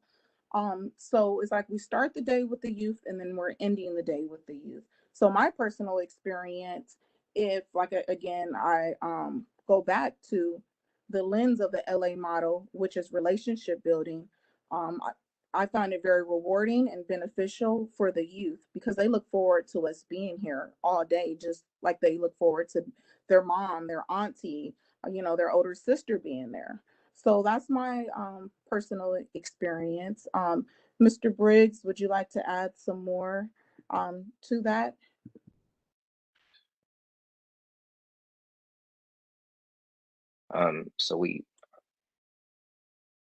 I'm sorry, were you guys able to hear me? We can hear you now. No? Oh, you can hear me now? Okay, I'm sorry about that. I think it unmuted me. But yeah, myself and Ms. Newsom, we worked together at Campus Kilpatrick for some time. So, and I think at the end of the day too, we have to think, so when I talk about this, I'm gonna talk about it within context. The goal of our work, we're trying to help our young people heal from trauma and teach them to develop life skills to hopefully make positive changes in the community and with the long-term goal of reducing recidivism. So when I discuss the 56-hour shift, I'm going to discuss it with the origins of the LA model and break it down into 3 categories. And one of the main ones that Ms. Newsom pointed out is, of course, relationships. Another one would be a safe environment. And then the third would be program organization. So these are prevention and intervention strategies that we use as kind of all pieces of the pie to help, to help our young people. So the first one with relationships, being there for the origin of the model. When we first opened up Campus Kilpatrick, for us, the 56-hour shift was really important because during the development of the model, you had a shift in philosophies with the LA model. So you went from a command and custody control model to a more youth-centered holistic approach, and with the implementation of certain evidence-based practices. So when we talk about the LA model, there's something called the normality principle. So the normality principle is the idea that even if you treat the most hardened, justice-involved person with dignity and respect in some kind of a home-like environment, you're generally going to see some type of positive change in their response behavior. So the 56-hour shift, it provides our youth with the ability to, to see us and be there with us and establish continuity of care so we can build those healthy relationships with our youth due to consistent staffing patterns. I know Ms. Newsom mentioned it, basically we wake them up in the morning, share meal times, go to school with them, whether that's enrichment type activities or sports programming. I'm big on sports, so we would always do, anytime we were related to like DBT skills or dialectical behavior theory, there's different life skills that we teach through sports. And that was a big connection, just being able to relate and connect to the kids and also being the same person to, when they're down at night and, we kind of ease everything. So in camp, it allows for that home-like environment because you're away for it. It's really, when you're away for that time, it's almost like a surrogate family. So you develop these relationships and these bonds. And also, like Ms. Newsom said, it's not direct 16 hours of supervision because some people can say, oh my God, a 16-hour shift, that must be really taxing. But when you break it down and it's effectively managed, it's comprised of various elements. You have casework, you have programming, you have focus groups, you have officer wellness times, and developing this home-like culture can basically, it allows, in order to have treatment, we have to have safety. So we have to establish safety. That's fundamental for us. As human beings, safety is a basic need. So, and that's my transition over to safety. In our industry, we provide services beyond regular business hours, which makes really shift work unavoidable because our officers are emergency responders due to our facilities being open 24 hours a day, 7 days a week, 365 days a year. And logistically, due to locations of the outlying camps, the 56-hour work shifts are necessary because of the regions, the distances, and the locations of the facility. I mentioned earlier when I introduced myself about the Woolsey fire.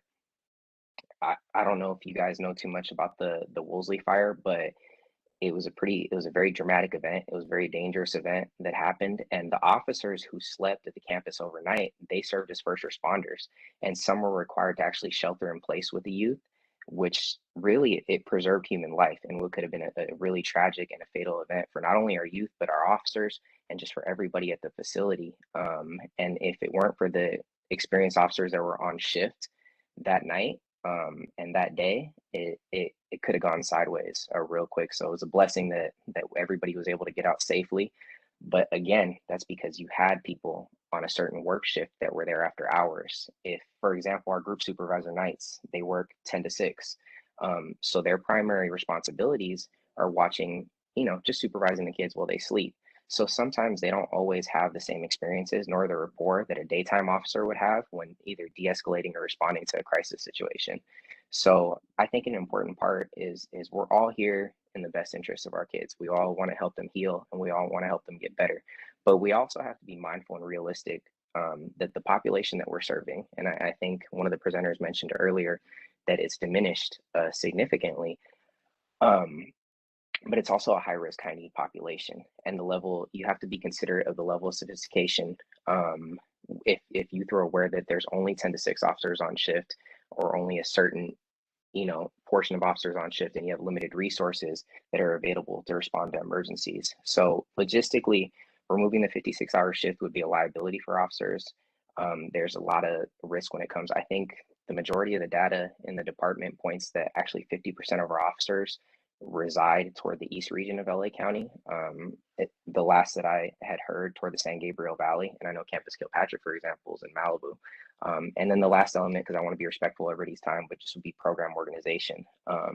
So if we're trying to maximize productivity from our employees, understanding this shift and understanding how to optimize performance is necessary because of the enhanced level of supervision that the job requires. A traditional 5-day-a-week work schedule is really taxing. It can be because you have those 2 days off. So the additional days off not only allows for a break, but it remotivates people to be able to come to work motivated. And with the LA model, and a big part of the LA model, we strive to cultivate an environment that's trauma informed, right? But it's trauma informed for everybody. It's trauma informed for our youth, for our officers, for our partner agencies. So with the 56-hour shift, developing a therapeutic environment for our officers, our partner agencies, our youth, it allows for rapport-based supervision, and it also boosts morale and enhances wellness opportunities for our staff. If we want this to work, we need to create a culture of care, but we also need buy-in from the officers. So the culture has to be built by example, and we can't have a culture with our youth culture of care with our youth, but be completely punitive with our officers. So the county and the department, I know they like to stress the importance of wellness. There's a lot of scientific data behind wellness and the effects of neuroplasticity and resiliency. I talk about this with my kids all the time. I work in a unit. I've been a frontline officer for the 7 years that I've been with the probation department. So we talk a lot about trauma, but we also talk about the brain's ability to heal through different elements, through holistic elements, through self-care, different meditation. So while it's a compressed shift that we're talking about, it can be appropriately scheduled and efficiently managed to provide balanced work days. So just to tie it all together, just taking a look at a note that I have. For us, I feel like it's really one of the best departmental resources that we have to help serve our youth. Also, when you compare our camps to our juvenile halls, usually in the Residential Treatment Services Bureau, the attendance rates and the performance measurements are a little bit higher than juvenile hall, where it's been inconsistent with the staffing patterns. And again, I think that could have something to do with the different work week. But yeah, I think at the end of the day, in order to best serve our goals and serve our young people, we have to have these 3 elements in place, right? Relationships, a safe environment, and program organization. So for these reasons, I'm an advocate of the 56-hour shift because I think it's critical to optimizing these strategies. Thank you both. Mr. Niang, I wanted to circle back with you, if you don't mind. there was a good example that Ms. Newsom and Mr. Briggs gave of just giving a personal account. Any chance you want to chime in with just a personal account on this question? I would if I ever worked a 56-hour shift or if I worked in the camps. But I came in the field in the Asian gang unit because of my bilingual skills. So I have no personal experience working those shifts. Thank you so much. And I don't want to minimize what you said, and I actually want to just circle back and acknowledge what you said. You have the same questions that I have, and I don't want to get to a point where you're circling back to me, saying something as, hey, did you hear what I said? So to avoid that, I really want to just give you an opportunity, Mr. Lang, and respect you as a president of this union, which is why we're calling you here, and also probation employee. And I know that the hat situation here can be confusing, so I apologize for that. But if you want to just chime in, I don't want to excuse you. I want you to definitely not log off, but I really want to give you an opportunity to say something anything you want to say. Yeah, thank you for that, Freddie. Obviously, I think it's been made abundantly clear regarding the negotiations and those confidential matters that we can't discuss at this time. There were some questions that were asked before that I do have expertise on. There are some concerns about whether or not to mix the kids that were SYTF kids with the kids that are at Campus Kilpatrick. As a trainer for the department for many years, evidence-based practices, cognitive behavioral therapy, all those types of things. One of the concerns that I see if we're talking about adhering to the science, one of the primary evidence-based principles, gold standard principles, is something that's called the risk principle. And the risk principle states that you are to match the level of service to the level of risk. So for example, with low risk kids, you're not giving them high risk services. And for high risk kids, you're not doing low risk type of services for them. One of the findings, there were a lot of meta-analysis done on these studies about risk principle. And one of the discoveries that they made is that, and one of the advocacy points on the risk principle is that you do not mix low risk kids with high risk kids, because the studies have shown that when that occurs, the low risk kids learn the high risk behavior. And obviously we're not trying to create a situation that makes things worse for these youth. And I think that anyone can think about their own life or experiences. I was a smoker for a big part of my life, and I didn't learn to smoke cigarettes by hanging around non-smokers, right? And if you have people that are alcoholics, let's say, or substance abuse problems, right? It's obvious that if they're trying to make a change, you don't want to mix them with people that are other alcoholics or drug users, right? So in the mixing of staff in terms of the evidence-based principles, right? We would want to ensure that if that were to occur, that you're able to create a clear demarcation between those people that are in there and the ones that are part of the LA Model Kilpatrick program. So, for us, for me as a probation officer training these evidence-based principles, when I saw the discussion about mixing the staff, mixing the kids, the high-risk kids and the low-risk kids, based on my experience and the evidence-based principles, I would say that that they should be wary of that, because the science shows that when you do that, low risk kids will learn high risk behaviors. Thank you. And as you know, that was one of the questions that you intended not to answer, but you answered it. Is there any other ones on my list that you would like to answer? Let's see. I think that that's the only one that doesn't specifically speak about the 56-hour shift. And that question that I answered is really kind of on question 8 about some of the issues of transferring it. And I do have expertise in that area, which is why I'm offering my comments in regards to that. But in terms of the shift issues or any of the anybody complain about it or anything regarding the shift, I really, those are bargainable items, and that those are things on our list that we'll be discussing in our negotiations. But if you want to talk about evidence-based principles, practices, I'm more than happy to share that with you. But anything regarding the 56-hour shift, obviously, for the reasons indicated before, I won't be able to speak on that. No, I appreciate that. We will be having commissioners' questions, so please stand by for that. Wendy, I think because the agenda is going to shift a little bit here, maybe we could summarize these questions, if you don't mind. And if Chief Deputy Patino or someone else wants to chime in, it'd be a good time as well. Great, thank you. I actually have received permission from Mr. Huntsman and County Council to share the questions publicly. And I also heard Mr. Liang's request that we share the response from 685 regarding the invitation to the meeting. So we will share both of those with the agenda and minutes from this meeting. The summary of the questions is, as Mr. Liang has very aptly described, about the 56-hour work week, about pros and cons, about the concerns that staff have. It actually relates directly to the research that the POC is conducting about the 56-hour work week, and hope to be able to share with this commission and the board and the public soon.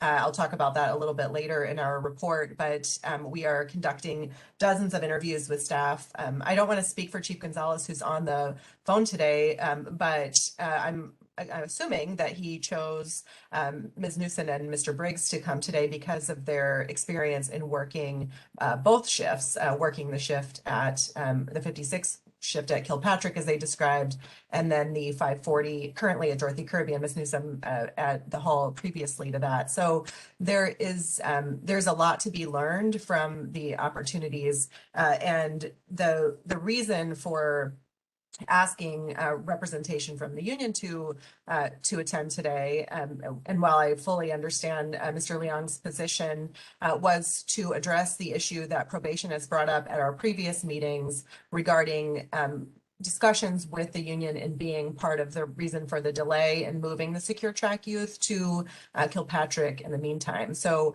I'll give Mr. Bettino an opportunity to respond to that or add anything that's happened in terms of new developments since our last meeting. Adam, if you had anything you wanted to add.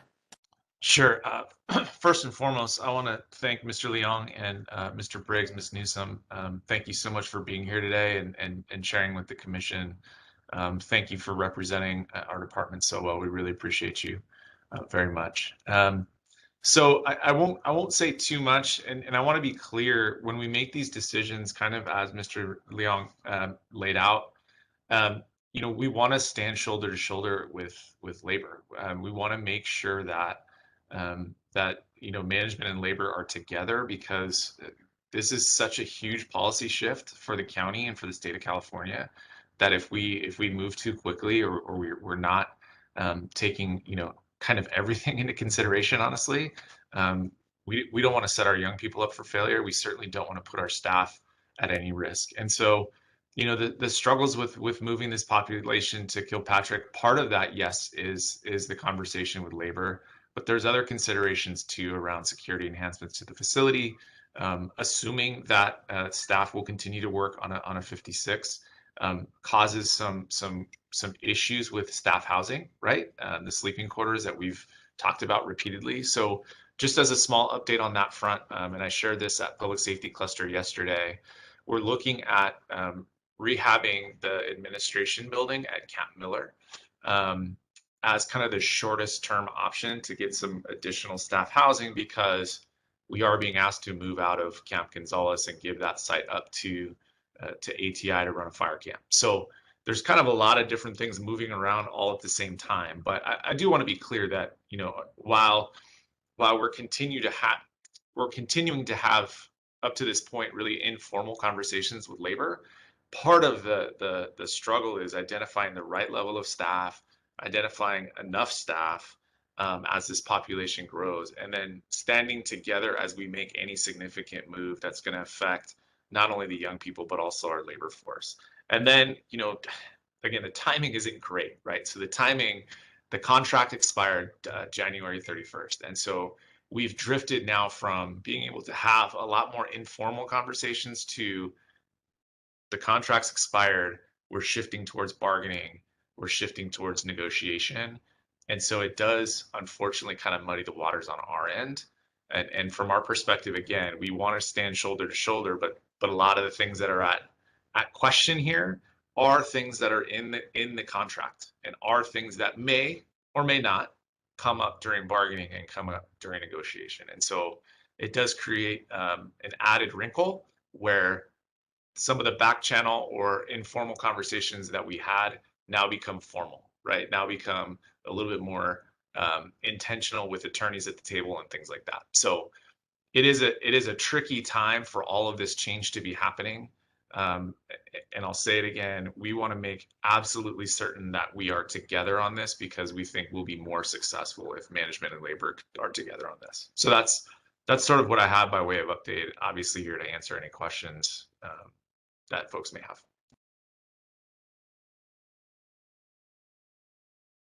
Thank you, Adam. Wendy, do we have any written or live public comments for this item? We do, and please raise your hand using the raise your hand function or dial *3 if you're calling in. We'll start with Thomas Bell. Actually, before I unmute you, Mr. Bell, Frankie, do you want to do 2 minutes or 1 minute for these comments? How many people do we have? Currently 3. Two. Let's go with 2. Okay, so we'll do 2 minutes. Jennifer, if you can put that on the timer, and we'll start with Mr. Bell. Also, if Edith Macias is online, you were pre-registered for this. I know you were on the call earlier, but I don't see your name on the list. If you can use the raise your hand function, if you're calling in, to let us know, we'll call on you next. So Mr. Bell, you can begin as soon as you're unmuted and you're good to go. Okay, thank you. I won't take up all the time. I just wanted to thank Brother Briggs and Ms. Monique for really speaking. And I just really hope the commission listens to what they're saying. As they were speaking, I was just thinking in my head, that's exactly right. That's exactly how I feel. Exactly. You know, so I really hope you guys understood the importance of the 56 through their experience, because their experience is, you know, just like a lot of other people's experiences. We all do the same thing with helping the kids and doing everything. And just thank Mr. President for showing up. Doing a great job representing our union and helping us out. And that's about all. I just wanted to say I hope the commissioners were listening to them. Thank you. Thank you, Mr. Bell. Next up is Kriti Parekh. Kriti, you'll have 2 minutes. You can begin. Hi, good morning, everyone. My name is Kriti Parekh. I'm the coordinator for the Los Angeles Youth Uprising Coalition. I'd like to thank all the probation staff that are here, and also the fine line that you're straddling, right? As an organizer, I understand what it means to represent the people, or a group of people with varying personalities and experiences and thoughts, and you all straddled that really majestically.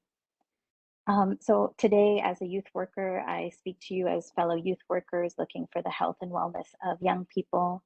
I have not worked one day inside of a cell or inside of a juvenile hall or a probation camp.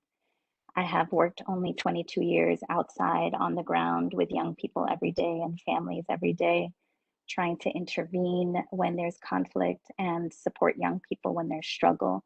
My entire career has been to prevent young people from entering jail cells and prisons. Today, I ask you to continue to work with the Probation Oversight Commission and the organizers and advocates that are on the call today. What we're trying to do is create a scenario where young people are safe before they enter a cage, that they are safe outside in their homes and on the streets. And we all know that there are so many challenges with that. And today, you know, I reach out to you as someone that has just read the report around young women being sexually assaulted. I've worked with young people that have been emotionally, verbally, sexually, and physically assaulted inside of cells and inside of facilities. We have to be able to find a way to help young people without the harms that the system continues to create. So I'm hoping that we can work together to figure out something different, and that young people don't have to be inside in order to get the help that they deserve. Thank you. Thank you. Next up is call-in user number 6. Your number starts with 714981. You're unmuted. Can you speak so we can hear you? Yes. Can you hear me? Yes. Go. You can begin. Yes. My name is Tim Hepburn, Mayor Laverne. Good morning, Chairman Carrillo, and commission members, and also staff, probation staff. I just respectfully ask that we utilize the Barry J. Nidorf, the Campus Kilpatrick, and possibly the Los Padrinos for the final place for the SYTF youth. As I stated in my email, that these facilities, although be it that they need some modifications, being that Barry J. Neidhart needs modifications, and obviously Los Padrinos. Kilpatrick is already a LA model, but needs modifications also. And these places are much better suited than the Athelball page that's been looked at in our community in Laverne, due to the fact that it's closer for services, closer for families, it's closer for schools, closer for the employees, and all the above. And we feel that better part of the taxpayers' money be spent on these campuses in order to make multiple facilities into the LA model, which will service these youth and help with the rehabilitation. And I appreciate your consideration, and good luck with the decisions. Thank you. Thank you. Next up, we have Danita Beauchamp. Danita, you're unmuted. You can begin. Okay, thank you for the opportunity to speak today. I actually have more questions than comments. I would like to know, is there some type of a plan B should the probation union fail to come to some kind of an agreement? How will that affect staffing, and will that also affect the decision of where these youth will be transferred? I understand that the County Board of Supervisors has it on their agenda for next week that they want to move with the Kilpatrick location, but there's no discussion in all the meetings that I've attended that what if this falls through, where will these youth go, and how will they be properly staffed? And going back to the previous presentation, we're talking about the budget, that amount of money, how is that reducing the footprint, especially if we have to increase? We're spending $1 million per juvenile, and you only expect the population to increase, but yet you're gonna, they don't coincide with each other. And so I realize they're two separate issues, but at the end of the day, they do go hand in hand. So I present those questions to the probation department of whatever other alternatives could be presented should this not take place. Thank you. Thank you. Next up, we have Ramona Bridges. Good afternoon. I wanted to make one remark just in terms of salary to the commission, being aware of the fact that a personal contact, and I'd be more than happy to name his name, Eric Chavez has been with the department for many years and provided many resources to the community. And I'd like to make a remark in regards to the current system in place for promotions that needs to be readdressed. That would, I would think, include this particular budget as well, even though I'm not privy to union negotiations. Thank you, Ms. Bridges. Next up, we have Zoe Rosen. Good morning. Zoe, you can begin. Thank you, Zoe Rosen with Arts for Healing and Justice Network and LA Youth Uprising. I just wanted to make a brief comment that as somebody who fought alongside young people and community to form the Probation Oversight Commission with the intention of promoting accountability of probation, I want to say for me, what accountability looks like in this instance is probation acknowledging that there is a conflict of interest here, that there is fighting for a particular work schedule is a protection of, it's a preservation for staff, and that may be valid, but it in terms of protecting labor, but it should be transparent that it is not conflated with the healing and wellness of young people. And so accountability would look like transparency and acknowledgement of that conflict of interest here. There is nothing in trauma-informed practice that requires any kind of labor protection or workplace protection in order to engage in healing with young people. And so I'd like that to be noted.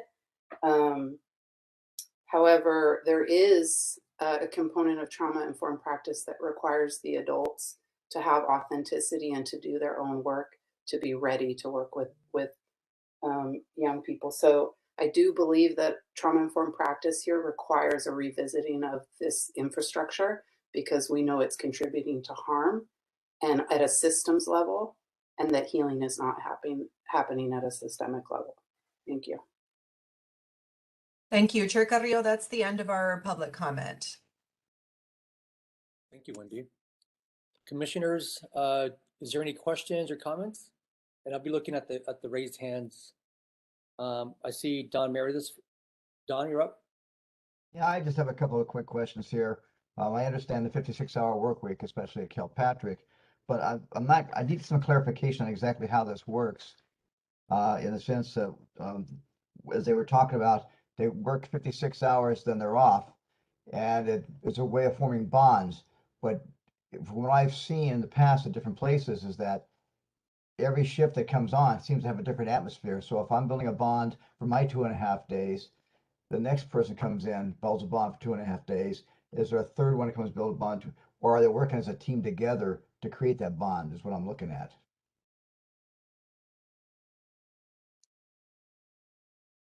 It's actually a question for anybody that can answer it. Yeah, for sure.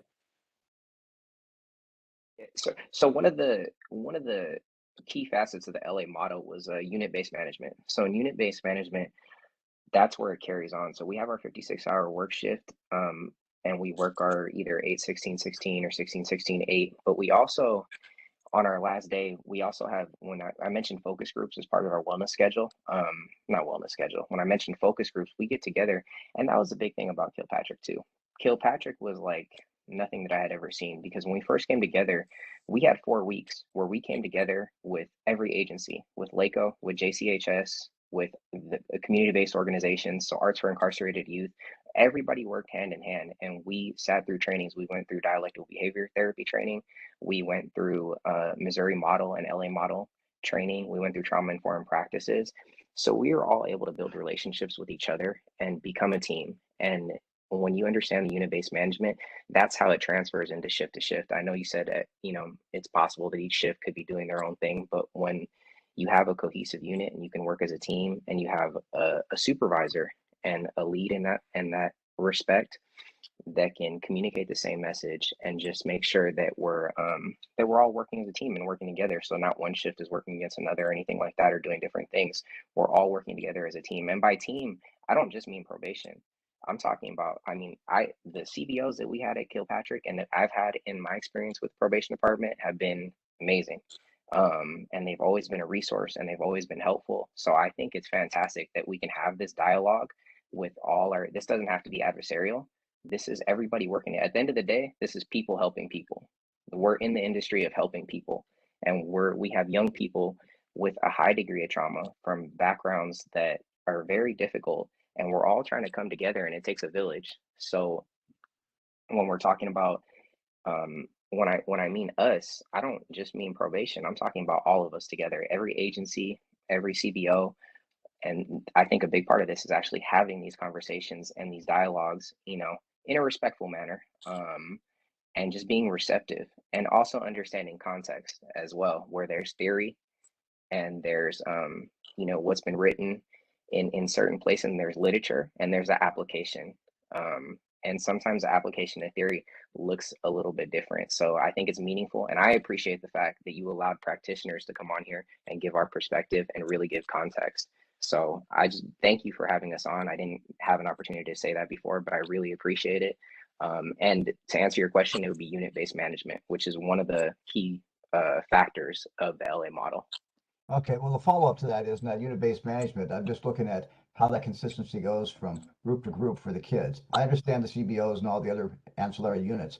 What I'm looking at is the probation staff that's building that bond. So I'm here for 2.5 days. How do I make sure that my successor coming in for the next 2.5 days is doing that bond? That's what I was looking at. Yeah, well, just to add something to Mr. Briggs, we would have, when I worked at Campus Kilpatrick, we would have Super Wednesday meetings, and Exactly. during that time, the other shift, like say if it's on Wednesday, the PM shift that will start their shift Wednesday at 2 p.m., they're there collaboratively with the team to find out what happened prior to the week, as well as DMH, LACO, even nursing, they're participating in these meetings. So it's a handoff of information. So yeah, there may be 3 different shifts throughout the week. We may have different styles, but the goal always remains the same, and that's to provide trauma-informed care, build relationships, and teach these young kids some type of skill to help them when they return back to the community. And those focus groups, like Ms. Newsom mentioned with DMH, were exceptional. That's where we could really have conversations like we're having today, and we're sitting down and we're having dialogue, and we might disagree on certain things and we might agree on other things, but we needed a compromise. And that's when our DMH facilitators were just amazing. Just the team that we had. And if we can formulate a plan like that with the implementation of the model and other facilities, I think it would serve in the best interest of our kids. Thank you. Moving on to Commissioner Dupuy.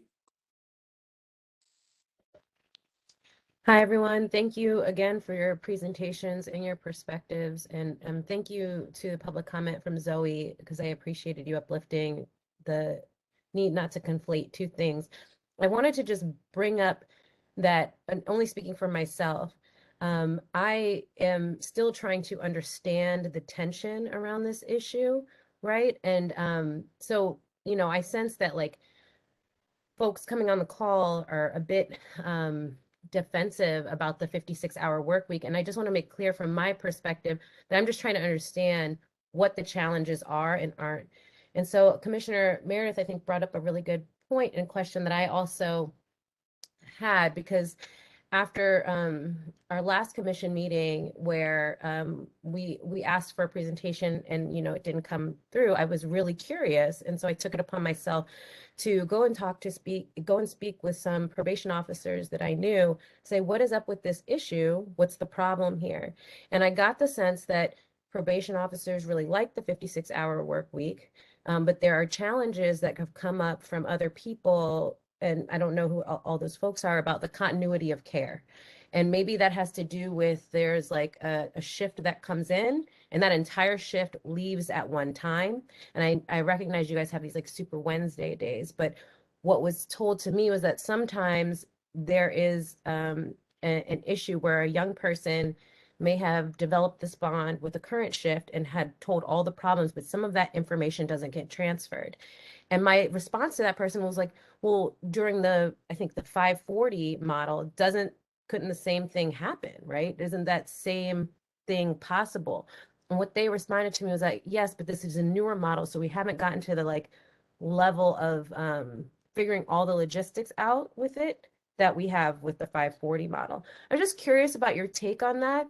And like, you know, if you all have the experience that this is better, that's fine and great. But what solutions, I want to get your perspective on that first, on that response. And then the second question is, considering the challenges that you've heard to the 56-hour work week, what would you think is a proposed solution to that tension? Because to me, I still don't quite get why it's a tension.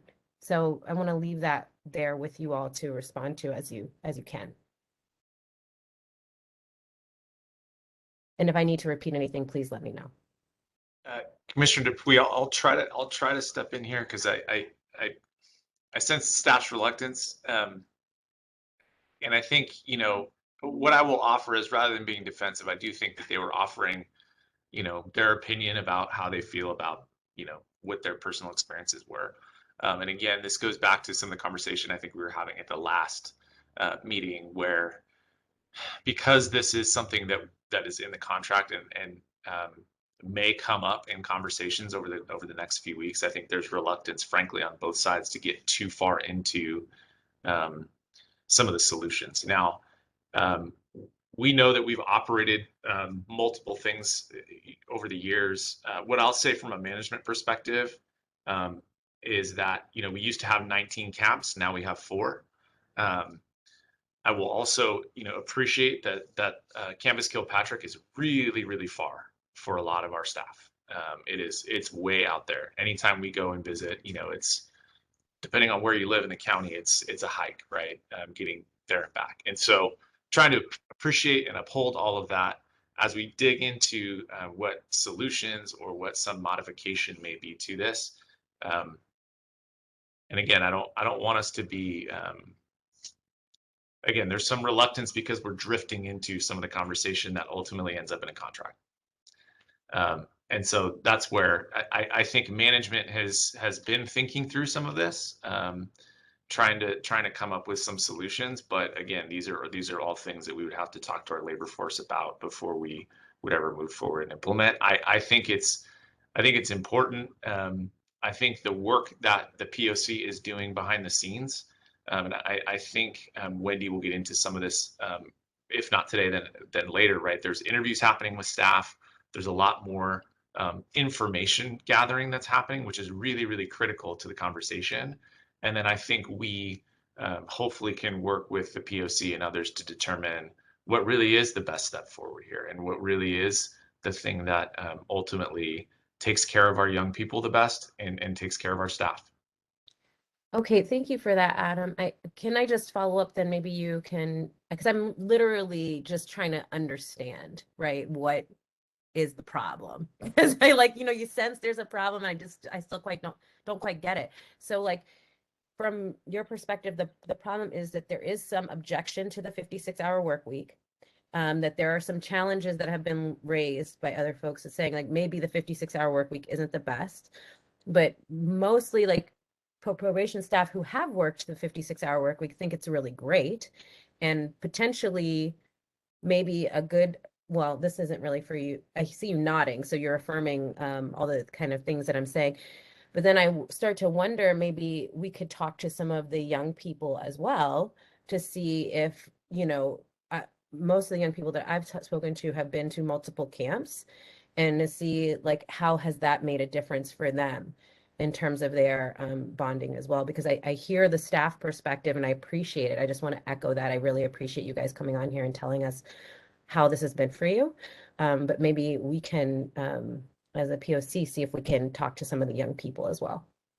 I think that's all that should all be part of the information gathering. I think absolutely talking with young people and understanding what their experiences have been. Also understanding how other jurisdictions handle this, because I do believe Los Angeles County is unique. I mean, we tend to be special in a lot of different ways, right? But understanding as part of the information gathering what we do believe is the best path forward, and then once that information is gathered, it helps make an informed decision. It helps inform discussions that we will probably be having at the bargaining table.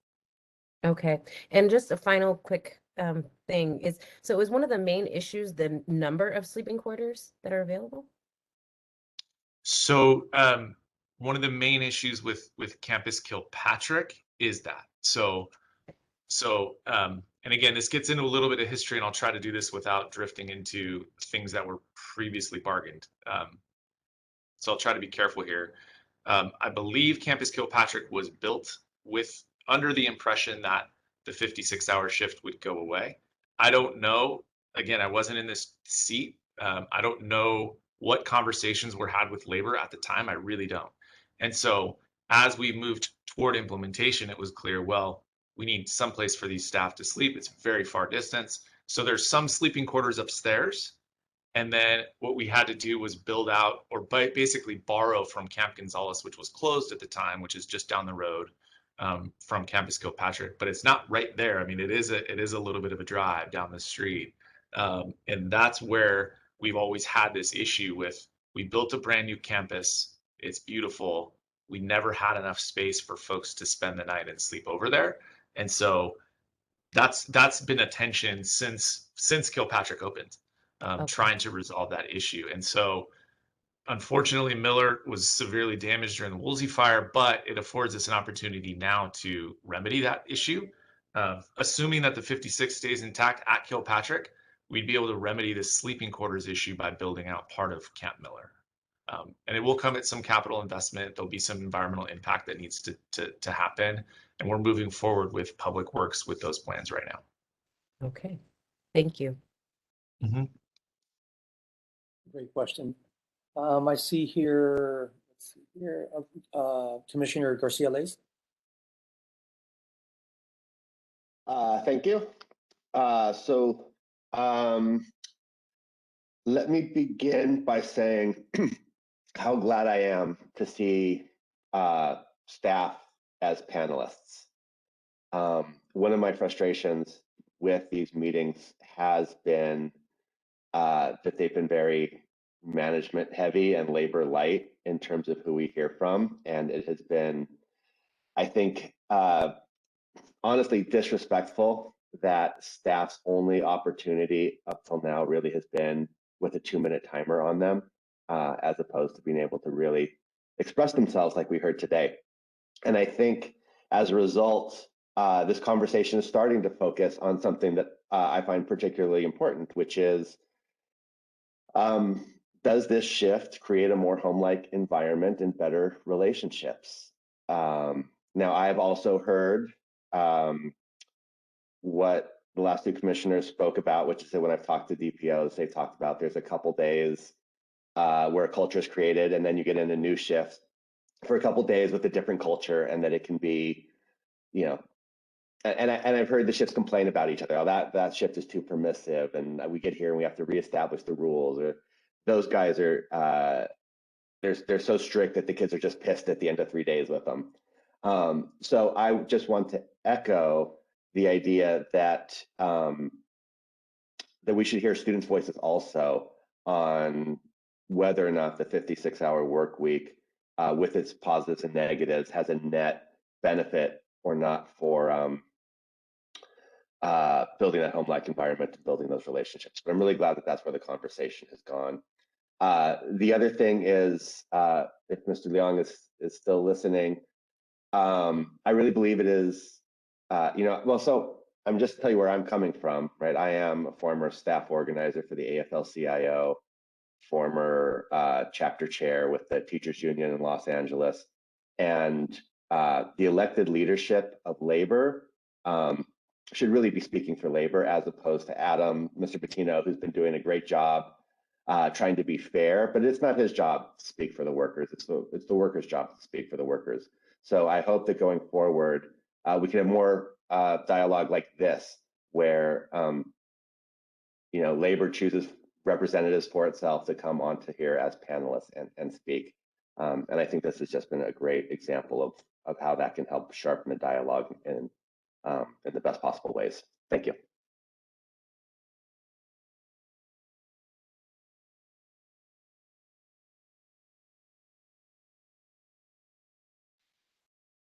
Thank you, Sean.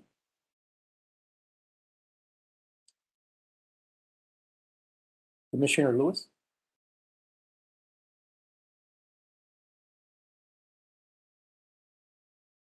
Good morning, everyone, and thank you everyone for joining.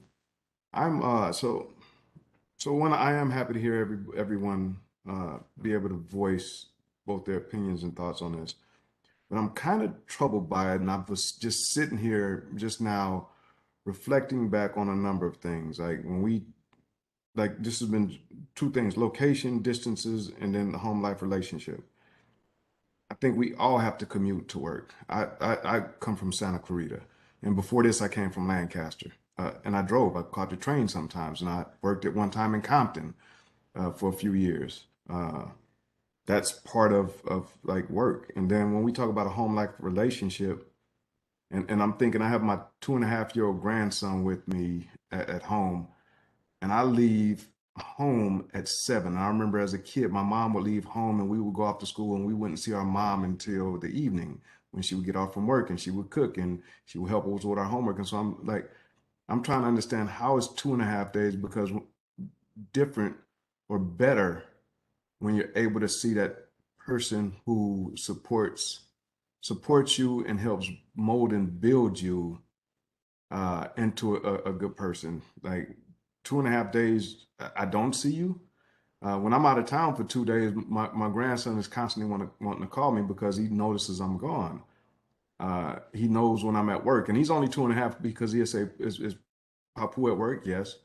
But my point being, like, just trying to better understand how is that a home life relationship when in fact parents have to leave. Well, now with the pandemic, the last 2 years we haven't, but without the pandemic, people are home or at work for 8 hours a day or 12 hours a day, and then they go back home and they see their kids after school, and then the day starts over. And most of the time that you spend 4 days are either 3-day weekends or the weekends or holidays. So just trying to better understand how the differences are in terms of a career in doing this work, which is important, and the travel and distance and creating a home life relationship. I'm just trying to reconcile that in my head.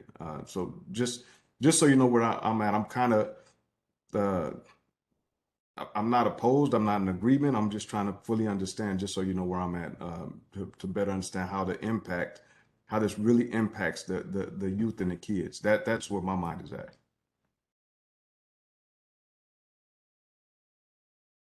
Thank you, Sam. Don, is your hand still up? Or you want to ask another question? Yeah, I just have a follow-up question I forgot to ask, and this is probably more focused to Adam, and it's not a labor issue per se. I just would like me to get a copy of, just a blank copy of how that the 56-hour schedule works out. Because if I recall right, it seems to me that about every 8 hours a new staff member is coming on, so that it's not one shift change at one time. And I'm not positive on that, but if I can see a schedule at some point in time, kind of look at it, that would help me. Yeah, we can get that to the commission, and you're right, Don. There's definitely some overlapping. It's not, as sort of was outlined, where it's these folks leave and then the new folks come in. Wendy, I see your hand as well. Yes, thank you. I just wanted to echo that after Commissioner Dupuy's comments at the last meeting, suggesting that in doing the research, the POC go directly to the source to get information. You've heard we've done dozens of interviews with staff, but we also are working to conduct interviews with youth. We've had the opportunity to attempt to do that with some youth who are currently in facilities, and also inviting youth who have formerly been in facilities to talk to us. Janae just put in the chat a link to the flyer and email. If you're interested in giving us your information, please do so. Thank you, Wendy. Danielle, your hand is still up. You have something else you want to follow up on? Yes, I mean, if now is the time, I'd like to make a motion, but Let me ask a question before you do, if you don't mind. Thank you. Adam, maybe this is for you, but I'm listening to all these different comments and responses. We're heavy focusing on probation staff who are, what the housing and, how far the location is and so on. And I like what Sam said about, we have to worry about their families as well. But I'm curious, what about the nurses and the cooks and the laundry people? And is there any concern from your point of view that attention is given about these individuals and their families and their housing? Or are we only focusing on probation staff? It's an important question, Commissioner Carrillo. So it is something that we always consider. Obviously, the focus of today's conversation is about probation staff because we have folks from labor here, but it is something we take into consideration, and it those agencies and organizations, when our camps were scattered further out, I know that was always kind of a concern, is making sure that we can hire folks who live close enough by so that their commute is reasonable. And as Commissioner Lewis mentioned, I mean, we all have to commute some distance. It's part of, unfortunately, when we sign up for these jobs, they ask you which region you want to work with and which region you want to work in. None of us want to be excluded from employment, so we put all of them, and that includes the Antelope Valley and East County. But we again, we want to take care of our workforce. We want to take care of our partners, and really, what I can say about our partners is it's up to those organizations and up to those departments to figure out how they're going to staff, with our behavioral health folks and with nursing and all of that. So it's hard for me to speak to exactly how that works, but obviously, and again, this goes to the larger issue around all the closures that we did, right? So we had 19 camps were down.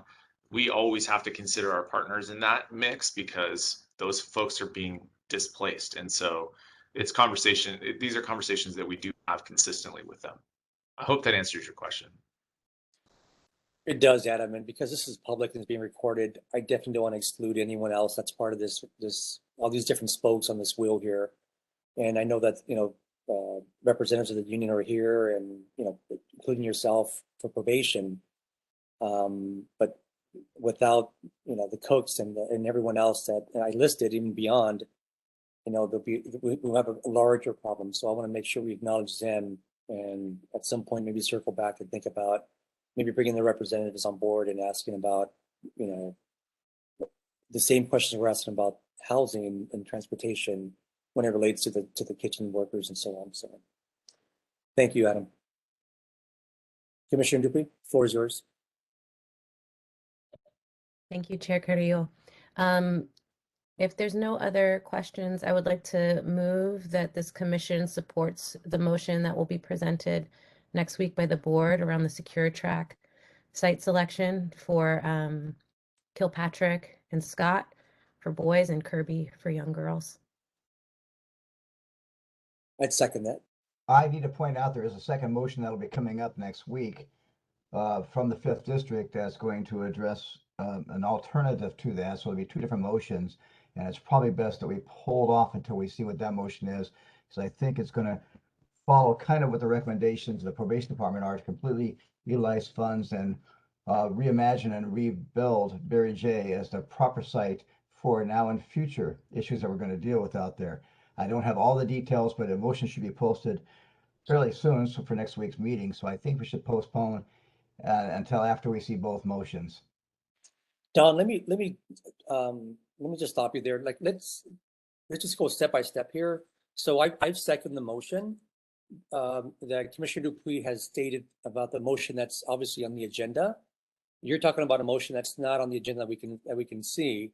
So we can open it for discussion. At that point, you can try to convince us or stress whatever points you're trying to make here.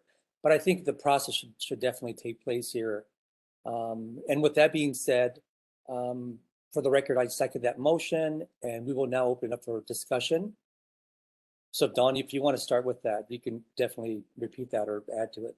Yeah, there is a motion that'll be also on next week's agenda to address the issue about basically redoing a complete rebuild of Barry J into the proper facility for the secure track youth, because it's utilizing the fund and kind of going along with the Reimagined LA models and Kilpatrick models to how to do that, but also it's more geographically centered than either Scott or Kilpatrick is. I mean, it's accessible to families, it's accessible to staff, it's accessible to a lot of the CBOs that are out there. So I don't have all the details of the motion. I've got briefed on it, but I do know it's forthcoming as a motion as an alternative to because Scott, we should even look at Scott, because now we're increasing our footprint versus decreasing our footprint.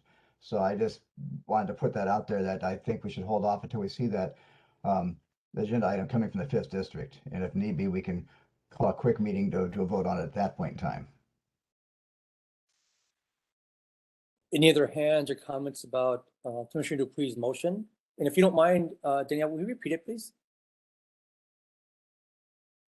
Sure. I move that the POC supports the motion that will be coming out next Tuesday that we've seen to select a secure track site of Kilpatrick and Scott for boys and Dorothy Kirby for girls.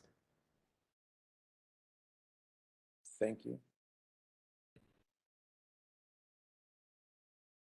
Any other commissioners want to chime in? And now that we have this open for discussion.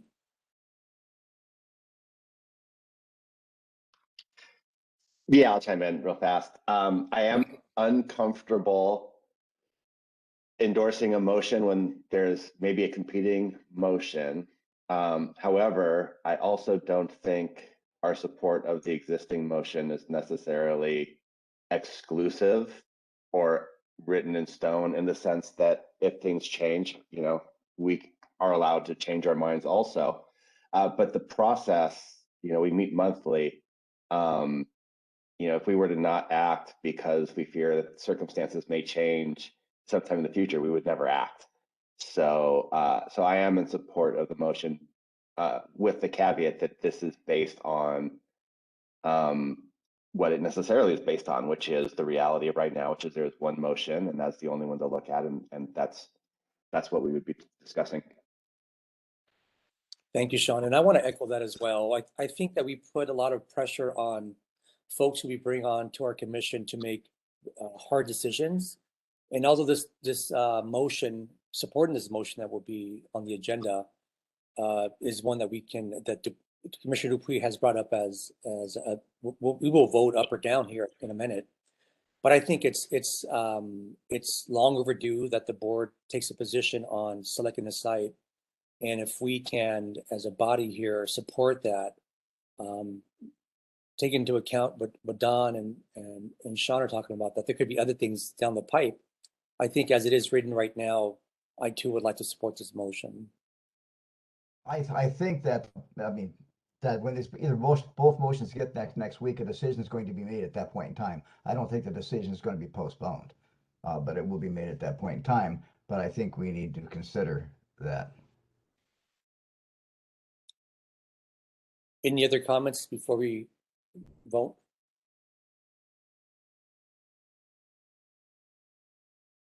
Okay, not seeing any. Wendy, can we get a vote on this motion, please? Yes, commissioners, I'll call your name and please vote yes, no, or abstain. Commissioner Dolores Canales, Yes. Commissioner Danielle Dupuy, Yes. Commissioner Sean Garcia Lays, Yes. Commissioner Sam Lewis, Yes. Commissioner Don Meredith, No. Commissioner Chair Frankie Carrillo. Yes. The motion passes 5-1. Thank you. Okay, it's okay, there's no other comments on this, so we will move on to a short 10-minute break before we proceed to agenda item number 5. We will take a 10-minute break and resume it promptly at 11:31. Please note that there will be discussing agenda 4 and 5 once we resume. Thanks, everyone.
Okay, I think we're ready to come back. If commissioners can turn their cameras back on just so we can ensure we have a quorum, that would be great. And Chair Carrillo, I meant to do this at the end of the last item and forgot, but I think if you could formally thank and dismiss Ms. Newsom, Mr. Briggs, and Mr. Leong. I think they know they can go, but they're welcome to stay, and we thank them for their attendance. Oh my God, forgive me for not doing that earlier.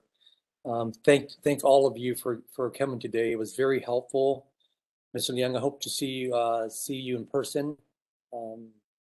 Not sure where, but looking forward to seeing you along with you, Ms. Newsom and Mr. Briggs.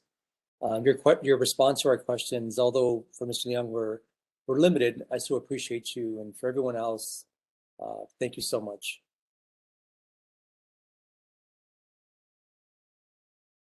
Thank you as well for having us. We appreciate it.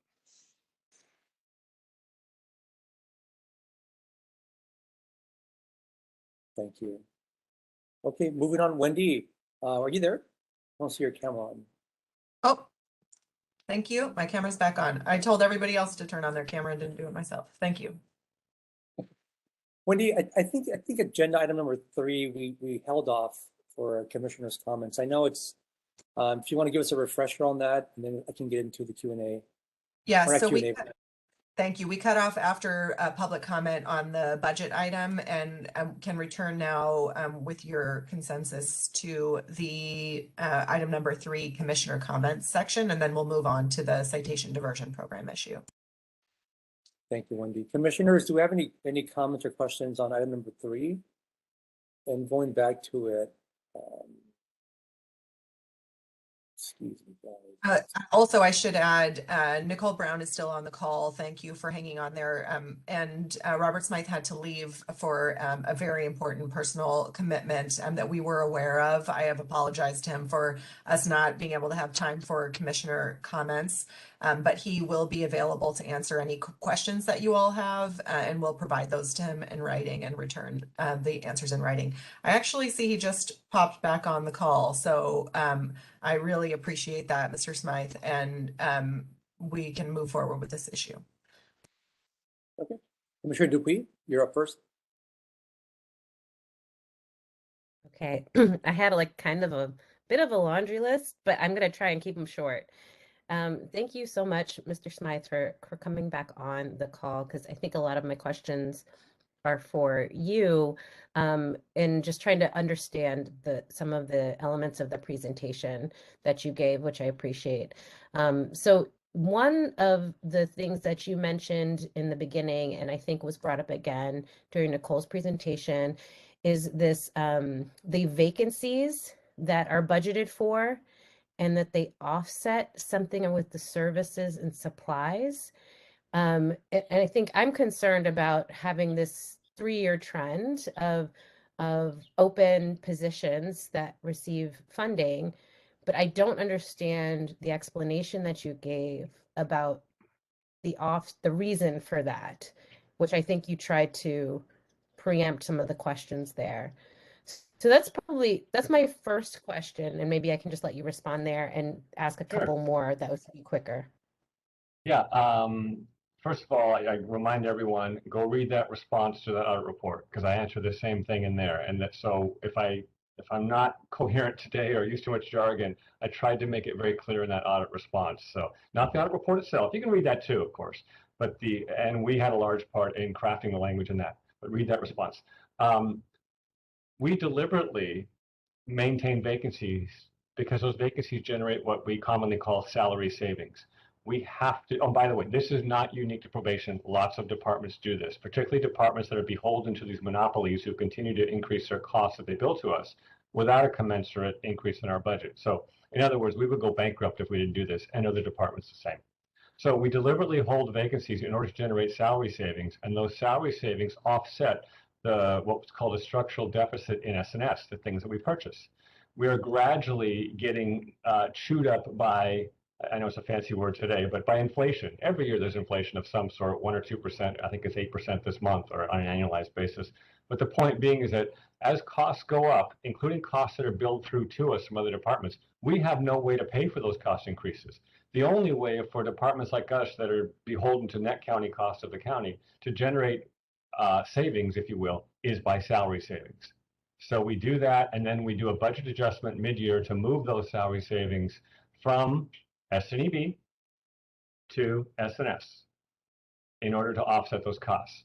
By rule or regulation or policy, we cannot move money among those budget categories, S&EB and S&S, without going back to the board beyond a certain limit. There is a dollar limit, I think, at which the CEO can authorize it, but beyond that, we have to go to the board. So that occurs in a board action that we do along with other departments every year. It's not the right way to budget. Budgeting the way the county does it is not like you read it in a textbook. And I said that 1,000 times to the auditors. What you read in a textbook is a good base, but it's not the way the county does it. So that's why that is deliberately done. That's not all the vacancies. Some of the vacancies are because field positions are vacant because they generally get filled by promoting up from the halls to the camp to the field. The MOU the MOU with the union sort of dictates this. So if the halls cannot release staff to the camps because they have staffing ratio issues and not enough new people coming in off the street, then the halls don't feed the camp, so to speak. If the camps can't release staff to the field because the halls aren't releasing, then the whole assembly line, if you will, stops, awaiting new hires to go to halls, and then halls people to promote to camps, and camps people to promote to field. So that's a part of it, as well as the deliberate generation of salary savings. Sorry, that answer was so long. No, that's helpful. I'm interested in the details of that, and I'm wondering if that's something that you could provide us with. So like in a given year, if there's 440 vacancies, what proportion end up shifting for the S&S? Yep. And then what proportion end up actually getting filled? And then what proportion remain vacant? I would be really interested to see that breakdown if that's possible. Keep in mind it's a fluid process. This happens throughout the year. So all I could do is take a snapshot. If we have it, I certainly can do it for the current period. But going back, I don't know that we have a snapshot in time. I'll see what we have to show that comparison. But yeah, definitely. The chart that Ms. Brown provides sort of shows you the line moving, so to speak, and the red line versus the blue line. Right. By the way, you see at one point the red line and the blue line cross each other. That means the department was short on its budget. Okay. When the department is short on its budget, meaning it did not have a balanced budget, had a negative year-end balance, there are some rules that come down upon us that are not pleasant, that freezes our budget and freezes positions. That happened just as I was exiting the department in 2010. I was gone for 8 years and came back. I went to work for the audit controller. So the people who wrote that report worked for me. That's why I say they're great people. Anyway, when that happens, this budget freeze occurs. But they always exempt peace officers. So who does the budget freeze impact the most? My staff, the admin staff, because we're not subject to exemption from the freeze. So that's why it's so important to balance the budget. Also, if you look at the audit report, or maybe it might be in the response, it talks about the imbalance in the juvenile institutions budget. And I know Ms. Brown talked about that. But you can't look at the budget in isolation for one budget unit. We had at that time 5 budget units. And there's an interplay between those. As long as the overall department budget at the end of the year has a positive balance, we're good. But you go $1 in a negative, and by the way, I just want to say the reason it was negative back in 2009 is because it was a multi-million-dollar lawsuit settlement. It was about $7.3 million. I'll never forget it. That was paid out in June. I begged the CEO at that time, please let us pay it in July so we can try to absorb that over 12 months. She said, no, it's got to be paid in June. So that $7 million lawsuit settlement put us into a $4 million deficit. Otherwise, we would have had a $3 million surplus. So that's the $7 million. So that's the things that we can't always anticipate. I'm really glad that you brought the lawsuit up too, because that was another question I had. Is the lawsuit payouts a part of your budget and expenses that you? What does that fall in the other category, or what category does that fall in? Of your, it's in S&S. I believe it's in S&S, but it's paid. Usually, it's paid by county council. Then they bill it back to us. And I just want to also specify that lawsuit was a result of a tragic incident where some of the youth I won't get too detailed, jumped another kid, and it ended up the kid broke his neck. Terrible accident. And there was no fault found on probation side, but unfortunately, this thing happened and the county settled it. Okay. So, and completely unexpected. We don't know the amount or the timing, and suddenly it comes along in mid-June and the fiscal year ends June 30th. There's no way for us to absorb that. Okay. Okay. Thank you for that. And I think these other are really just requests for like follow-up. Okay. One of the graphs that you listed had MOUs versus CBOs, and I'm Yes. trying to understand those as two different categories because I would imagine that CBOs would also have MOUs. So what distinguishes those? And you don't have to respond here, but maybe because I want to allow other people time, Yeah. and I'm not sure that that's CBO is a contract. MOU is another government entity, but I'm happy to answer that in further Okay. detail. Okay. And I really appreciated your breakdown of the sources and like the explanation behind the funding sources. Is that anywhere in writing? I That I believe could it refer is. back Yeah, to? I think we have it. Okay. Yeah. And then last but not least, you mentioned that you have one-time revenues versus ongoing. Uh-huh. And I wondered, some you can plan for and some you can't, is Mhm. what I remember you saying. And so I was wondering what proportion of your revenue is one-time versus the ongoing. Yeah, we can get that for you, but of course it changes every year. So we don't Sure. know. A lot of it is driven by economic activity, whether it's sales taxes, car sales, that sort of thing. As car sales go up, the one-time revenue goes up. As car sales or sales taxes drop, revenue goes down. As property taxes go up or down, it impacts revenue, and on and on and on. I got it. Yeah, I really appreciate Nicole's trends diagrams because I think that's really informative of like how to plan and if there is any kind of trend information on those one times versus ongoing historically, I think that would be really helpul. So Yeah, thank you and so much. if you look at the budget variances every year, and people look at the dollar amount and like I said, they'll say, oh, it's $6 million. That means we had $6 million extra. People say that. Well, that's less than 1%. In $1 billion budget, that is hitting the nail on the head. So it is a lot of money in raw dollars, but in the context of a budget, that's very hard to manage that precisely. Okay. Would Thank it you. be possible to just respond to one or two things also related to your questions, Commissioner Dupuy? Of course, I welcome it. I just wanted to know around the vacant positions, it's attachment 2 of the report that I linked into my presentation. The majority of the vacant positions are in the Juvenile Institution Services. So over 3 years, in 2019, 2020, there were 304 vacant positions. 2020, 2021, there were 269 vacant positions. And this fiscal year, there are 333 vacant positions. And the CEO, probably because people kept raising issues with juvenile institutions, did put a hiring freeze on this budget unit. That budget unit and the Sheriff Department are the only 2 county agencies that are still under hiring freeze. And so wanted to note that, and that also the Auditor Controller's report recommended that there be a revisiting of this, understanding some threshold of vacant positions, but the Auditor Controller recommended a revisiting to reduce that. So I just wanted to note that. Yeah, And so appreciate your question around the CBOs. I think in addition to just number of contracts, I would recommend for the next, when looking at the budget, because hopefully you continue to talk about the budget next meeting, a table of all of those contracts and not just number of contracts, but amounts and what they are going towards would be extremely helpful for everybody. Thank you. The budget freeze was put on in October. The trends you're talking about in prior years, those were trends that we planned for example, for the closure of Los Padrinos, for the closure of Challenger, for the closure of other facilities, so we can absorb those.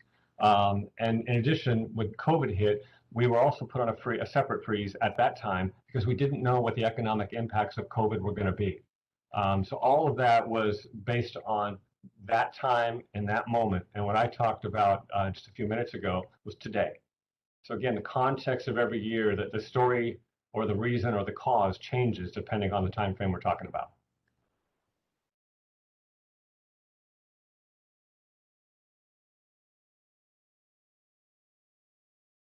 Other questions? Thank you. Commissioner Gerstiles. Thank you. So Mr. Smythe, if I'm understanding correctly, and this is a county thing. You leave vacant positions open, and then you take that money and shift it out of salaries and into service and supplies. Correct. So, all right. So you started your presentation with a slide that said 77% of the budget goes to salaries and benefits, and 21% goes to service and supplies. Am I understanding this correctly? That those numbers actually aren't right? That actually some part of that 77% should be in the 21%, but for whatever county rules are, you give false numbers? Not false numbers, but No, I get it. give me the language I'm supposed to use here. To me, it's just numbers. It's not personal. No problem. What you got in that pie chart, I think that's probably the first pie chart I had up there. That's the budget. That's the starting year budget. That's the budget you can see online. When we do a budget adjustment to move that from salaries to S&S, and I'm throwing in too many acronyms, that occurs sometime mid-year, usually late in the year, around now, March or April. And in context with the overall budget, it may be a couple $1 million. And again, I know a couple $1 million in your pocket or mine is a lot of money, but in the context of $1 billion, a couple million is a fraction of 1%. So it's really a small movement. We have to look at what the spending has been up to that point. That's why we do it later in the fiscal year, and what kind of revenue we're going to bring in. But we have no appropriation authority, that's the board authorized authority, to spend money on S&S unless we have enough money in the S&S account, if you will. That's why, and we don't have the authority to do that without going back to the board. I always say, the public elected the board, not me. I cannot make these changes without going back to the board and asking for their permission, because that change is delegated to the board by the vote of the people, not me. So about how much in a typical year would be moved from salary into services during this reallocation process?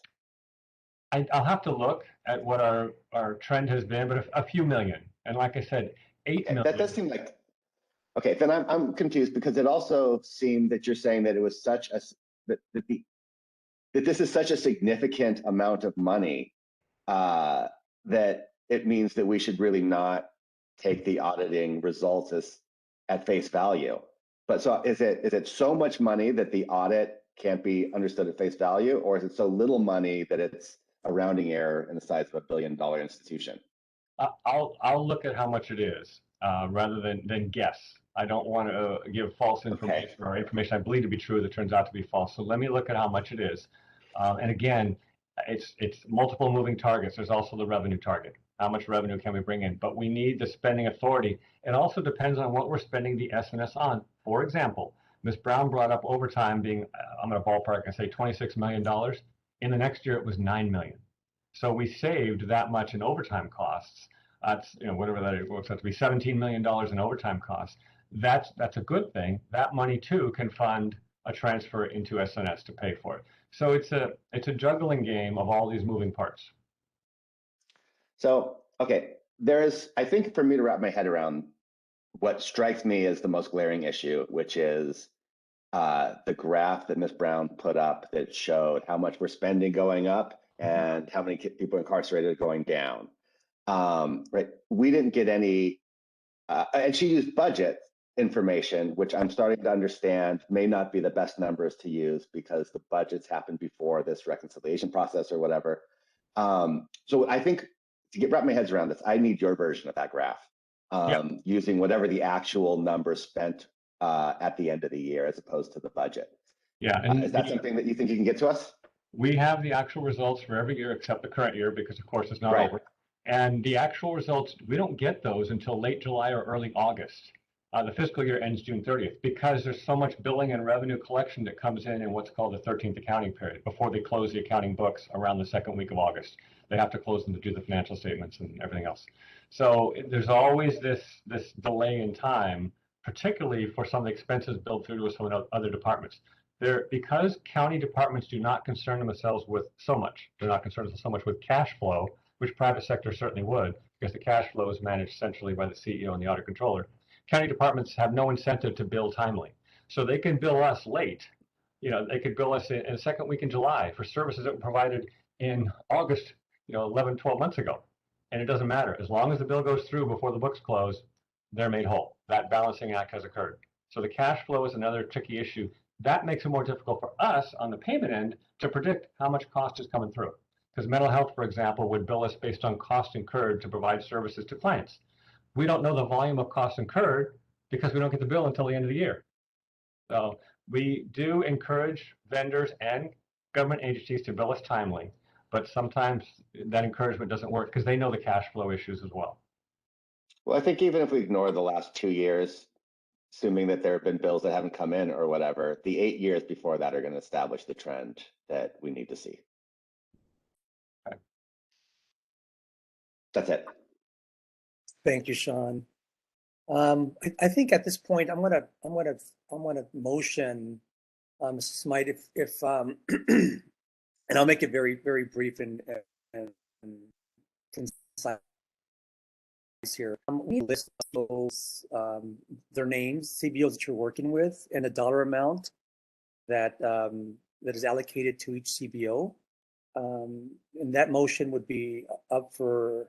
So the motion is. Motion to the department to provide us a complete list of CBOs that they're working with and the amount that their amount of money associated with each one of them. Okay, no problem. Can I make a suggestion?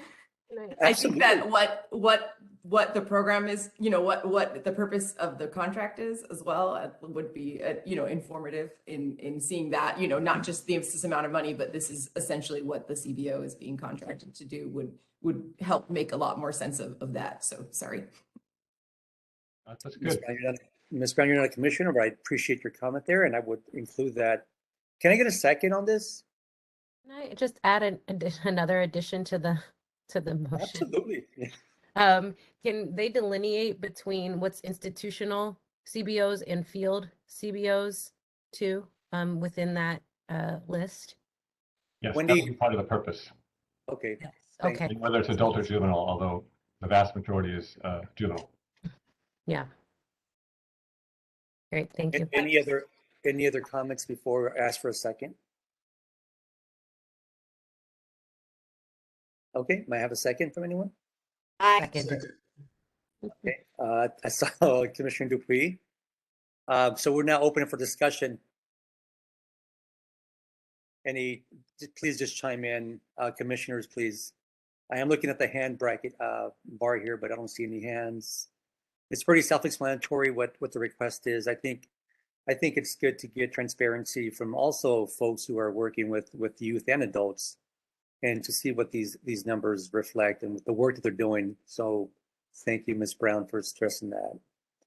And Mr. Smythe, I know you're soon to be a grandfather. I'm not sure if it's happened yet, and we really want to congratulate you for hanging in there with us. 9 o'clock, it's done. Oh, congratulations. Baby girl, 6.3 pounds. Wow. Congrats.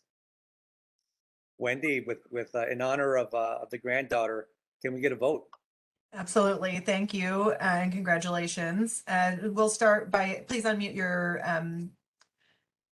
microphones, and Commissioner Dolores Canales. Yes. Commissioner Danielle Dupuy. Yes. Commissioner Sean Garcia-Lays. Yes. Commissioner Sam Lewis. Yes. Commissioner Don Meredith. Congratulations, Bob, and yes. And Chair Frankie Carrillo. Yes. Thank you. Motion passes unanimously. Thank you both so much for this very informative panel. We really appreciate you. You're excused, but we look forward to seeing you again. Have a great day and congratulations again. Sorry, I had put in the chat earlier, I would just love to make one suggestion for the next Probation Oversight Commission meeting for your all's consideration, if that's possible. If it's going to be brief, please go ahead. It's very brief. I just want to point out the timing of your next commission meeting, and I'm sure you all have a lot more questions. I'm glad to hear that you're going to be discussing the AB 109 budget in greater detail, and your motion should help also inform that discussion.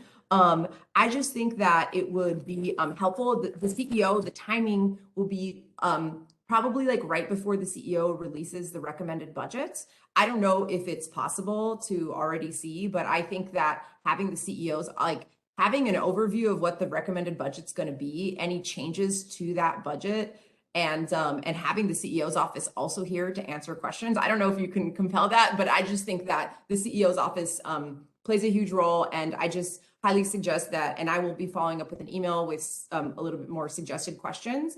But I just highly recommend that, right before the budget comes out, this timing is really good for you to continue to ask these questions and understand how probation's budget is going to be affected into the next year. So just wanted to make that suggestion. Thank you. Noted. Thank you so much, Ms. Brown. Okay, moving on to item number 5. Unless you have something to add, Wendy, I'm sorry. Do not. Moving on to item number 5 is an update. The Los Angeles County Probation Department Citation Diversion Program included the next steps for the Probation Department and referrals to the Division of Youth Diversion and Development, YDD, within the Office of Diversion and Reentry. Our Deputy Director, Ms. Cotton, from the Probation Department, Rafijo Valle, Director of the Youth Diversion and Development, YDD Division, and Elizabeth Lopez, Program Manager at YDD. Leah Gasser Ordaz from UCLA Law School is also joining us to respond to questions on this topic. Ms. Cotton, you have the floor. Good morning, Chairman Carrillo and fellow commissioners. Alicia Cotton again from LA County Probation will be providing you an update since our January 13, 2020 report. Just as a backtrack, on March 23, 2021, the Probation Department submitted correspondence to the Superior Court requesting dismissal of low-level matters from calendar year 2014 to early 2020. And then moving forward, as of February 25th, 2022, Superior Court issued an order allowing probation to dispose of all open citations and outstanding holds and warrants meeting the following criteria. And there are 3 criteria there. One, in our Juvenile Citation Tracking System, also known as JCTS. Moving forward, if you hear me referring to JCTS, that's our tracking system. The case with infractions and low-level misdemeanors, and then recipients with citations that are over the age of 18. Also, as an update, Superior Court sent correspondence to the department rescinding the authority of the hearing officer, the Probation Department's hearing officer, from the citation diversion unit, and that'll be effective April 30th. We put that in effect immediately, given some of the, and I'll get more into why that occurred. On February 4th, Superior Ms. Cotton, I'm not sure if it's just me, but I'm losing your audio. Frankie, are you also having trouble hearing that? I am. I am too. It seems to be going in and out a little bit.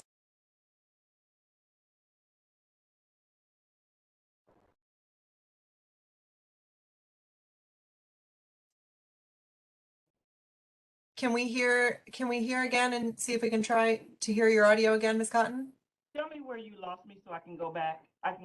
To, can you hear me now? Yes, that's better. I think it's how close you are to the microphone. It was about the Superior Court letter that went out. Okay, on February 4th, 2022, is that better? Okay. February 4th, 2022, there was a letter submitted to from Superior Court to law enforcement agencies instructing them on how to file. Specifically, all juvenile traffic infractions will now go to Superior Court and cannot be heard in our citation diversion piece. So all youth will, they may appear with or without a parent, and matters will be handled in the same fashion they handle adult matters. So that's the first part of our overview and update. And then I'll get into some numbers. And then from there, moving forward, which will then you'll see the connection with YDD that probation intends to have. And then from there, we'll open it up probably for questions and for YDD to take it from there. So the data shows in the system approximately 32,000 holds. And then another 6,500 that were pending scheduled hearing, and then another 764 that had already started had already had a hearing and already had started to fulfill some of the requirements from that hearing. Now, what the data doesn't distinguish is that you may have youth in all three of those categories. So those numbers might be lower. But we intend to look at all categories because we believe that all youth, from what we've seen, all youth, these matters will be able to be dismissed and disposed of based on the order from the court and the fact that the hearing officer no longer has authority to hear those matters. So, which brings me to moving forward. Moving forward, we are currently working with DMV on a process that will expedite the dismissal of all of the above mentioned matters that had a probation alignment. We currently have 3 staff with the ability to actually, what we have to do is verify the hole in the system and then request that DMV remove those holes. And so with 3 staff, we're able to do approximately 100 per day, and that's really not going to get us where we need to be in the time frame that we're looking at. And we're really aiming for really some momentum over the next 30 to 60 days of getting all of these dismissed and removed. So we're currently, as of last night, still speaking with DMV, hoping that that the number issued from DMV to our department, they can just utilize that as a number to dismiss everything that is aligned with that number in the system. There might be some costs associated with it because they may have to pull staff to do it. So we are trying to see, we believe that is the best avenue to take and the most expeditious way to get this done. So that is an ongoing conversation, but at the same time, we're going to start with what we can do as a department and then continue to engage DMV as they engage their legal folks about how we can move forward.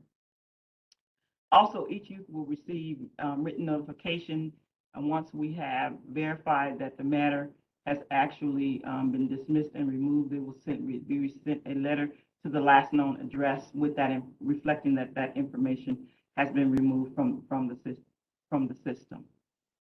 Lastly, as citations continue to come to the department, again, we are ensuring that those infractions are not in our wheelhouse and are returned back to law enforcement for appropriate filing. And secondly, that those youth eligible for diversion, the remaining citations go directly to YDD for services or for their handling. Once we give those citations to YDD, the matter in our mind is handled and diverted. To date, as of 3/8, we've sent over 448 citations. I know your handout says 418, but that is again a moving target as law enforcement brings them to us. We are moving them over after we sort through them to make sure that we don't have any incorrect citations, moving them over to YDD for handling. What this did, also let me back up, on March 1st, the presiding judge held a meeting with law enforcement agencies and also some justice partners to really go over the intake process. And so what it did, it generated a lot of conversation. There were a lot of new folks assigned around patrol, and it gave us an opportunity to really talk about diversion opportunities.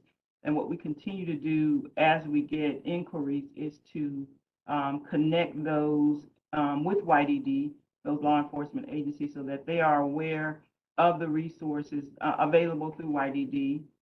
During the March 1st conversation, the presiding judge reiterated that we all want to see diversion as the #1 opportunity for youth, those that are eligible, and encourage them to use YDD. Their current community-based providers, a lot of them already have resources within their cities that they utilize, and she encouraged that that process continue. What we're hoping for in the future is that eventually these referrals will go directly to YDD or directly to community-based providers without the citation being associated with it. But in the interim, that is where we are. I think we've made some great strides since our last conversation, and we really anticipate bringing this some closure to this real soon once we're able to find out again the most expeditious way with the Department of Motor Vehicles to resolve all of the outstanding matters, and hopefully we can get that done within the next, again, 30 to 60 days. And that's what I have from probation. Thank you. Mr. Valle or Ms. Lopez? Yeah, thank you, Commissioner. Apologies for being off camera. I was just getting out the car. But I'm going to hand over to Elizabeth. She's going to handle the updates for YDD. Thanks, Refugio. Hi, good afternoon. I have a few updates to share from YDD. As we have, I think, reported in the past, we began receiving youth referrals from Probation's Citation Diversion Program in late December. Referrals are received and assigned to YDD providers, and the YDD provider will then follow up with the referral, conducting an initial contact and outreach within 72 hours of receipt of the referral. Like Ms. Cotton shared, YDD has received 448 referrals from Probation, and we continue to coordinate and receive updates from Probation on the submission and receipt of referrals, as well as what types of citations will and will not be eligible for referral to YDD. Just to share, the type of citations that YDD has received include citations for curfew, truancy, gambling, possession of tobacco products, fireworks. I've also very recently seen unlawful fighting, battery on school campus included in some of the citations we received. And just like Ms. Cotton shared, we'll be working together with Probation as Probation supports with arranging future meetings, conversations, convenings with law enforcement agencies to discuss Probation's closures, next steps with the citation diversion program, and also the citation referral protocol and process for informal diversion services to YDD. Happy to answer any questions. And if I may just jump in just really quick to highlight that, we're going to work really closely with Probation to make sure that we're getting the message out regarding where these referrals should go. In the letter that was sent out by the court, I think law enforcement agencies were directed to send all of those citations directly to Probation. So we will continue to work with the different justice partners to make sure that there's clarity. And then we have everyone on board for those referrals to come directly to YDD. Perfect. Thanks, everyone. Wendy, do we have any written or public comments for this item? We have a couple of people with their hands raised, and there is also written public comment that was shared with commissioners just before the meeting and will be part of the official record. Thank you. I will also, I'm sorry, I realize I'm now taking public comment. I also wanted to just say that Leah Gassaradas is here. You all have met her before, as she was the one who was the author of the report regarding the citation diversion program that led to this body making suggestions and recommendations. So when we get back to commissioner comments, she'll be available to answer questions about this moving target that you heard both the probation department and YDD discuss, and also acknowledging that there are other parties not related to the county who are involved here, in particular the court, as you heard. So we appreciate everyone's discussion of this very dynamic topic. So we'll begin with Sarah Clifton is the first public commenter who Janae, I'm not looking at the full participant list, but I'm going to look here to see if we've got them on. Sarah is online. Sarah, you're unmuted and you'll have 2 minutes. Thank you. Good morning. I'm Sarah Clifton, the Transition Age Youth Program Manager at the Alliance for Children's Rights. Thank you to the Commission, Probation, and YDD for your efforts thus far. The data provided by Probation and the egregious youth accounts that have been shared with the Commission over the last several months show how harmful the citation diversion program has been for LA County youth. In January's Commission meeting, it was stated that license holds expire after 365 days by law, but the youth and the advocates who represent them know this is patently false. You heard about the many foster youth with group home curfew violations from their teenage years that resulted in license holds that were still active well into their 20s. There's the foster youth who defended herself against her bully in middle school and at the age of 19 still has a hold on her license, and the list goes on and on. The Superior Court's February mass dismissal order is a step in the right direction and should be shared publicly, but there is still much work to do for the thousands of remaining citations, and there needs to be a strong plan that isn't merely continuing with the status quo. We need an immediate plan to expeditiously remove the 32,000 DMV holds reported by probation, over 20,000 of which will likely still be in place by April 30th if they continue to only be processed by 3 CDP staff members. There also needs to be a motion to immediately remove all CDP failure to appear license holds that are over 365 days old, regardless of the severity of the offense. Additionally, continuing to refer non-traffic related citations to CDP is a step backwards and should not be a part of any plan. So I'm happy that that was mentioned by YDD today, that they want to have that clarified with law enforcement. Those citations should instead be directly referred to YDD for diversion services, and CDP's funding should be reallocated to YDD so they have the necessary resources to dispose of the remaining citations and run a successful diversion program going forward. Ending the citation diversion program and probation's role in processing juvenile tickets is completely aligned with Youth Justice Reimagined and the creation of a new Department of Youth Development. YDD and this commission need to take a leadership role in ending CDP and supporting a successful transition to YDD to create a much brighter future for our youth. Thank you for your time. Thank you. Now I'll go to the hands that are raised. If you'd like to make a comment, please click on the little hand function in the participant window. If you're calling in, dial *3. We'll begin with Ramona Bridges. Ramona, I'm actually not sure if your hand is up from before or if you have a comment about this item. We're going to unmute you. Ramona, are you wishing to make a comment on this item? Ramona? Okay, we'll move on to Oscar Canales. Oscar, I'm going to unmute you and you can begin. I would love to yield my time for a general public comment. Great, thank you. Okay, we'll call on you for general public comment. So with that, I don't actually see any more public comment. Chair Carrillo. Thank you, Wendy. Commissioners, do we have any questions or comments? And if you do, please raise your hand. Before the commissioners go, would it be okay if I made a few remarks and asked a couple questions? Sure, why not? Okay, great. Good afternoon, everyone. I'm Leah Zeidler-Dawes. As Wendy shared, late last year, I was here in front of the commission after the criminal justice program at UCLA, where I work, released a report calling for the end of the citation diversion program and making specific policy recommendations for how the program should end. We provided legal analysis and an outline of several recommendations for what we wanted to see. And these recommendations were based on conversations with community advocates, my firsthand experience and others' firsthand experience as attorneys representing youth in this program, and the perspectives of young people who themselves had been referred to this program and had citations. And I'm sure, as the commission knows, what ended up happening is that the POC adopted our recommendations into a resolution that was presented to the board. And I just wanted to take a moment to remind the commission about those recommendations and continue to urge the commission to follow through as we are getting closer to the end of citation diversion.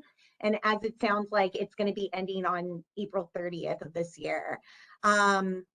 And at this moment, I just want to take a quick second to acknowledge that this has been long coming and that this is a victory for advocates and young people in the community who've been working for over a decade to, push for these low-level types of violations to be handled in a way that is done with like a non-punitive, non-harmful mechanism, and we're finally getting to that point.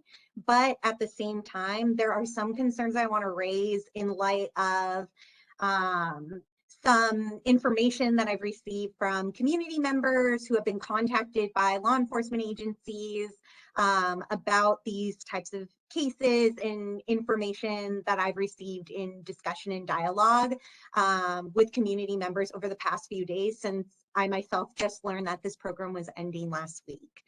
And so my first concern, and it's not clear to me, and I'm sorry, Ms. Cotton, it would be great if maybe you could clarify this point, But it does sound like there was a letter from the LA Superior Court that was sent to all law enforcement agencies in the county that did say that non-traffic juvenile citations should all be referred to probation. And even if there was a meeting on March 1st to clarify YDD's role in, receiving citation referrals, I'm sure there is still going to be, some instances in which probation is receiving these low-level types of cases that are non-traffic that are referred to them. And so I'm curious as to, how probation is going to handle those. I know that part of the solution is going to be sending them back to law enforcement. But I'm also wondering if probation is going to be handling some of those tickets. And I just want to make clear that there is state law, Welfare and Institutions Code Section 626, that gives law enforcement broad discretion to determine how to refer youth that they stop for an alleged violation. So none of these citations need to necessarily go through probation in order to get YDD, or in order to get to YDD. Instead, law enforcement has the discretion to refer a young person directly to a service provider or directly to YDD for diversion services. And there's no legal requirement that law enforcement refer all juvenile cases to probation, nor does the law require law enforcement to refer a youth to probation in order to get the youth diverted to a service provider. One of the main findings in our report, additionally, was that probation does not need to have a role in any diversion process or the handling of these low-level juvenile matters at all, with the arguable exception of Welfare and Institutions Code Section 707B cases. So, I think it's important that the commission follow up with asking questions and making and ensuring that it is made clear to all law enforcement agencies, and there's oversight on probation to direct any low-level, short of WIC 707B offense to YDD or to the new Department of Youth Development, because YDD does have the legal authority to handle all violation types that had previously been referred to CDP. And additionally, I think it's also important to keep in mind that law enforcement within this Welfare and Institutions Code does have the discretion, and this was included as a recommendation on our report, to counsel and release a young person with a warning rather than a citation. And so the process of ending citation diversion should include a plan to decriminalize these low-level violations like truancy and curfew, which sounds like they're being sent to YDD, but maybe they shouldn't even be sent to YDD at all. And instead, probation should just go ahead and dismiss those citations in the system without ever contacting the young person. Another recommendation that was included in the report that I want to re-emphasize is that although I understand that it's already happened, that the court is taking jurisdiction over all juvenile traffic cases, there are certain juvenile traffic cases like driving without a license, driving without insurance or registration, that are issues of poverty and shouldn't even necessarily be criminalized or go through the traffic court process at all. And that's important to name. And then additionally, as the public commenter stated, our report did call for a reallocation of funds from probation to YDD, and all of the funding that probation is currently receiving to handle and process these citation diversion cases should be reallocated to YDD and the new Department of Youth Development. And I'm curious as to whether there's an update about that allocation of funding. Because YDD does need, as Elizabeth stated, to establish its referral pipelines, not only with their current YDD partner law enforcement agencies, but they're also going to need to now establish these new referral pipelines with non-YDD partner law enforcement agencies in order to receive these new referrals. And so, I would be interested in understanding and knowing, where this funding will come from so that YDD has the appropriate capacity and staff and funding to hire, staff and expand its referral platform. And then, I'm very happy to hear this wonderful news that Ms. Cotton shared about the 32,000 citations that are part of this mass dismissal order, that's incredible.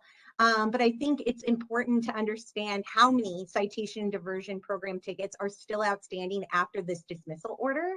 I think we need the concrete numbers. We need to know what the universe is. So how many tickets did we start out with? How many tickets were part of this particular dismissal order, and how many tickets are left? In order to understand what the effects will be of referring these cases to YDD, and what resources will be needed to inform the youth affected and the community. And then finally, last point, and then I'll be quiet. Our report did call for the citation diversion program to immediately lift all driver's license suspensions associated with this program. As Ms. Cotton stated, and according to the data provided by probation, there are 32,000 tickets with DMV holds or delays currently.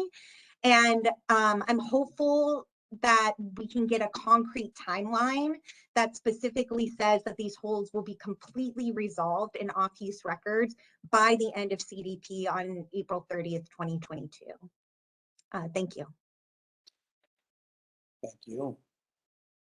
Commissioners, any comments or questions?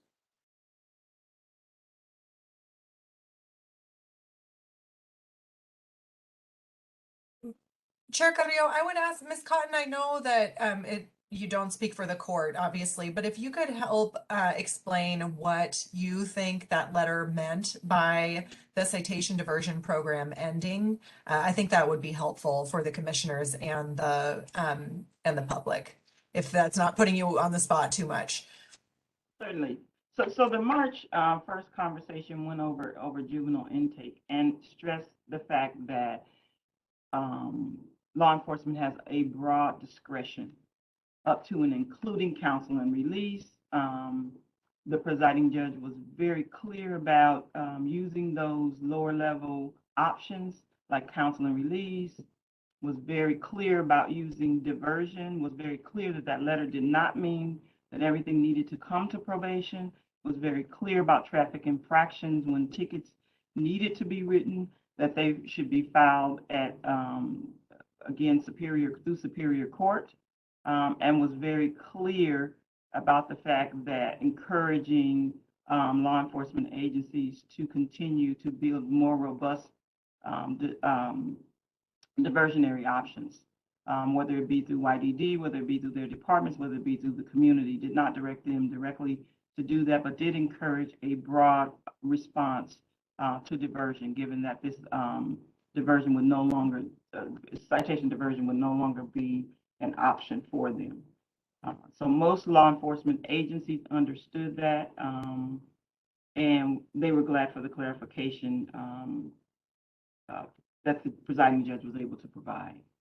Also, the data that we're providing does represent the entire scope of everything in our system that has a DMV hold, that was pending a scheduled hearing, and or a kid that had already received a disposition that might have been working through either community service or through some other form of counseling. So all of the information in our system that resulted in either a hold or some activity with DMV will be addressed through this process. And we do intend to have more timelines. Again, DMV needed the opportunity to speak with their legal team to find out what options they could provide the department. Certainly any cost that might be associated with for our department to absorb those costs if they needed additional staff or overtime to kind of meet our timeline. So that is what we're waiting to hear back. We do not think the 100 hold removal per day is sufficient to get us where we need to be. And so that's why we started the conversation around what other options are available to us to get this resolved. And so that's where we are. They have been very responsive. They've tried to work with us, presenting various options. I think this last one would be the best one. Anything associated with the number that is associated with the department would release any holes in the system. As I indicated, any department that has a relationship with DMV or the ability to put DMV holes, they receive a number.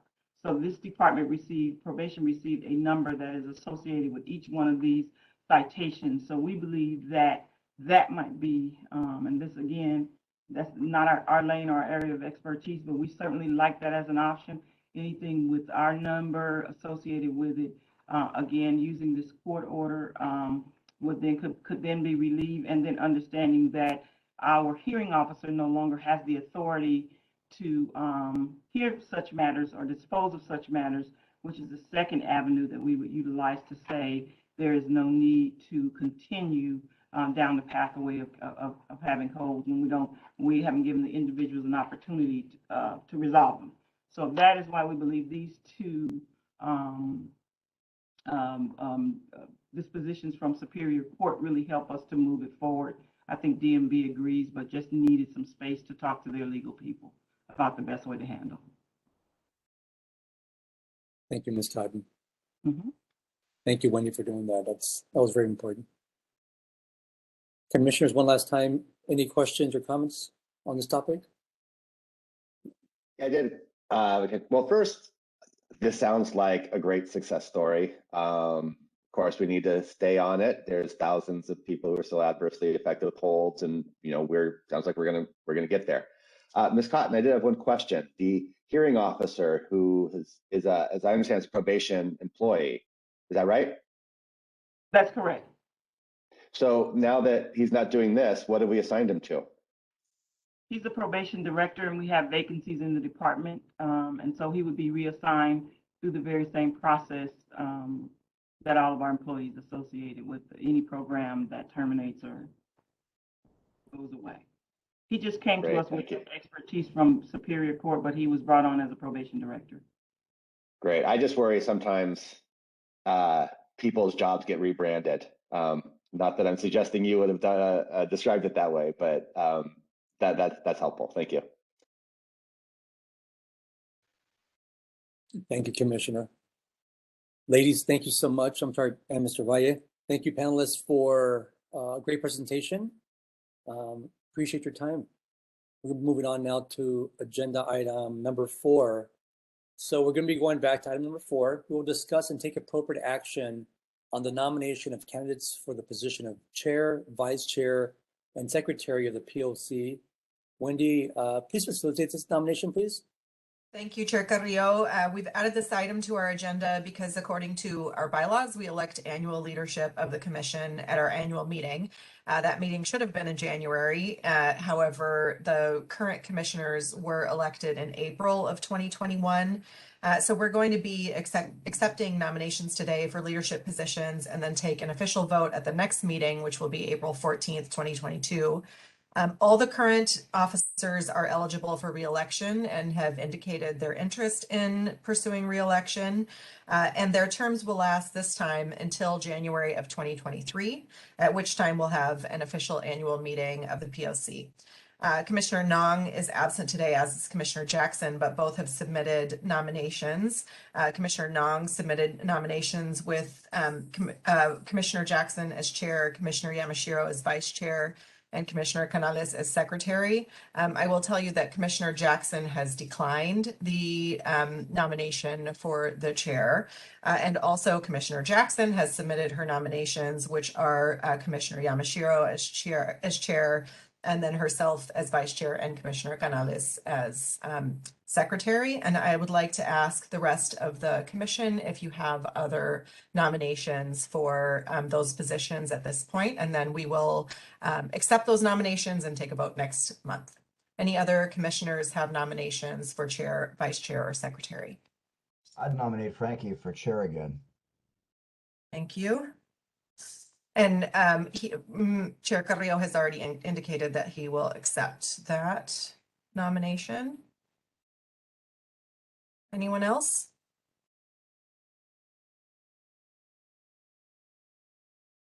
Okay, hearing none, I think we will, so just to reiterate. I'm sorry, Wendy. I guess I would nominate the existing cast of characters now. So myself, Vice Chair Jackson, and Dolores as secretary. Great.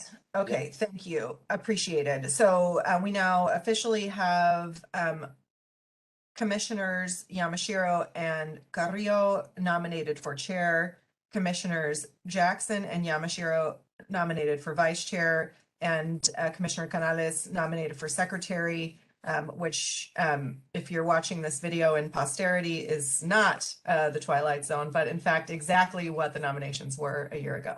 So I will now go to public comment and see if we have any public commenters on this item. Janae, I don't see any. Did we have any written public comment on this item or pre-registered public comment? No, there were no new commenters on this item. Okay, great, thank you.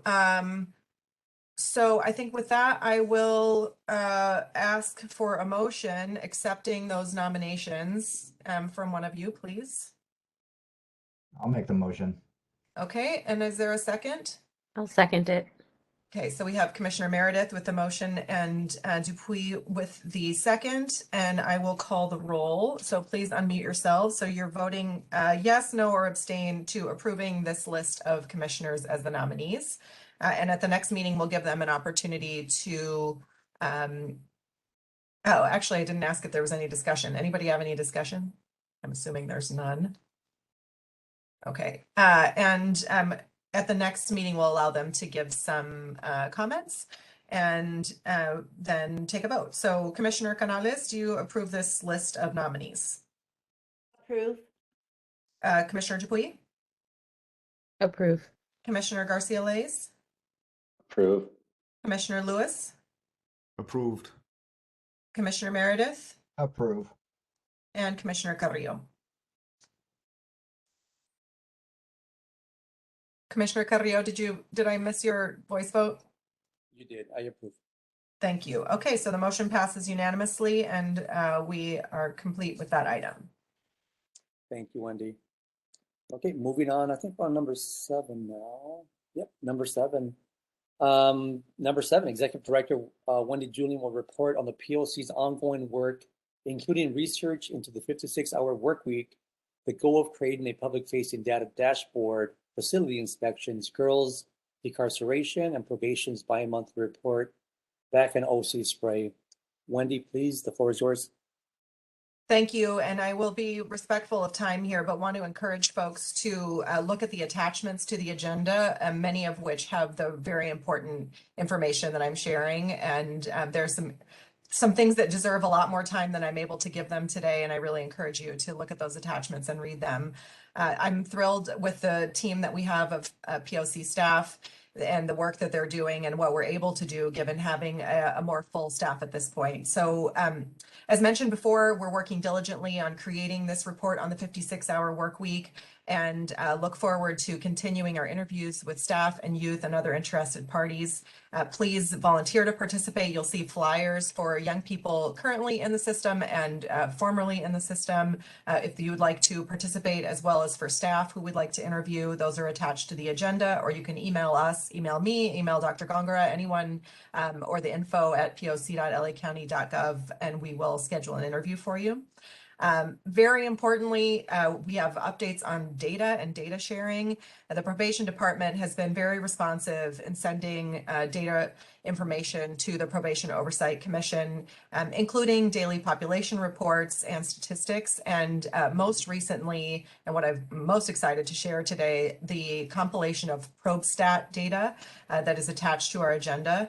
It is a very detailed report that has always in the past been created and provided internally to probation. But if you look at it, you'll see that it shares quite a bit of information about the programs and services and administration for adults, youth of the department. They're served by the department. The POC is also closely following probation's progress on creating a public-facing data dashboard that will regularly share data with the public. We expect to see an iteration of that dashboard this summer and look forward to continuing updates from the department and to share that with the public. Also, I'd like to thank Dr. Reynoso for her work with facilitating the process for inspections. The POC, as many of you know, is required by law to conduct annual facility inspections and then send a report of those findings to the BSCC. The POC reported on its 2021 report at the December meeting of the POC and the Board of Supervisors meeting last month. Dr. Reynoso has been working with the BSEC and with the commissioners who've been involved with inspections to update the template. Yeah, okay, so And, her mom just answered Janae, me can right you after I can you tried please calling, mute Commissioner again, Canales? Sarah's phone goes straight to voicemail. Her mom Commissioner answered and, Canales? she's like, Thank you. Okay. So the inspection template has been created and based on some of our learning from this year. And we've also created a schedule of inspections. Commissioners have started to sign up for those that does not conflict with the BSEC inspections. Also, pursuant to a request from the board that I fully agree with and I'm excited about, we will be sharing the results of inspections more frequently this year as they happen. As soon as we can get the reports out, we'll be sharing them with probation, who will respond to the inspection reports, and then sharing them with the public through this commission meeting and of course with the board. There are a number of things that commissioners look for in inspections, but one key element has been the handling of grievances in the facilities. As you know, we've been reviewing grievances each time we do inspections, reviewing the grievance procedures and talking to youth and staff about grievances, including grievances that fall into the PREA or Prison Rape Elimination Act category. We've been working with the probation department as they update those policies, and that has been a very collaborative experience. The POC is about to share a number of formal recommendations with the probation department. We expect that to happen this month.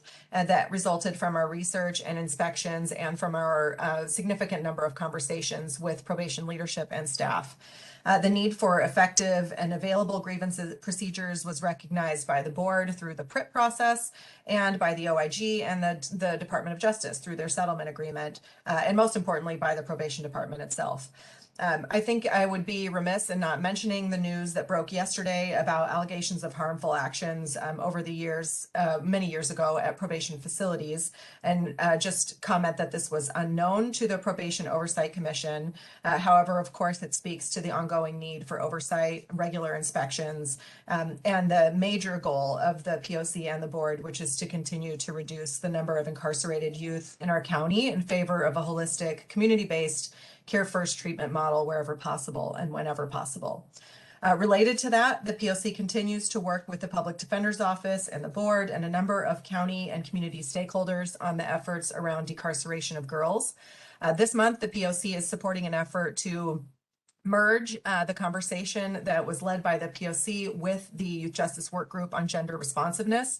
We're very excited to have a unified effort there and not duplicate efforts. And the POC will continue to report back to the board on the progress of the Public Defender's Office in implementing the transition multidisciplinary teams, that's the transition MDTs as they call them, with the goal of finding alternatives to incarceration for the approximately 30 currently incarcerated girls and preventing long-term incarceration of girls in the future. Finally, another attachment is the bi-monthly OC spray report from the probation department, which includes data through February 2022. Some highlights, although I really encourage everyone to read the report, is that 226 employees have been trained. Over 400 will be trained within a couple of months here. And there is one interesting finding that I will say is my analysis of the report. It's alluded to by the probation department, and I know that they are hoping not to draw conclusions, and the report is in fact very factual, but it is that there are significantly more staff who have been trained in the de-escalation and alternatives to OC spray at Barry J. Nydorf than at Central Juvenile Hall. And if you look at the OC spray uses, there are significantly fewer uses of OC spray at Barry J. Nydorf than at Central Juvenile Hall. So I'll let people draw their own conclusions from that, but it does seem to me to be excellent news about the process with the training. The other major thing that's noted in the report is that new recruits will not be issued OC spray.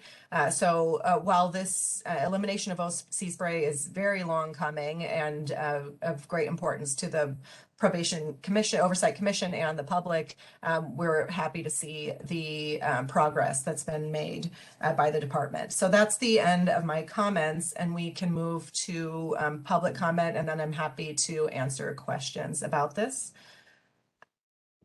Is that all right, Chair Carrillo? Absolutely, Wendy. Thank you. Okay, so we had one pre-requested public comment, which is, I believe it's Shireencyn, who, Janae, I'm not sure is still on the call. If so, yes. Yes, still and I'll on the- go ahead and unmute them. Okay, Shireencyn, if you would like to make your public comment, you'll have 2 minutes. Shireen, can you hear us?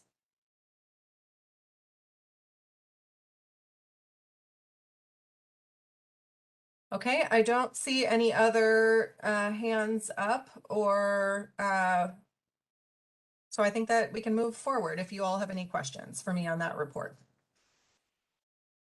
Commissioners, any questions? Comments?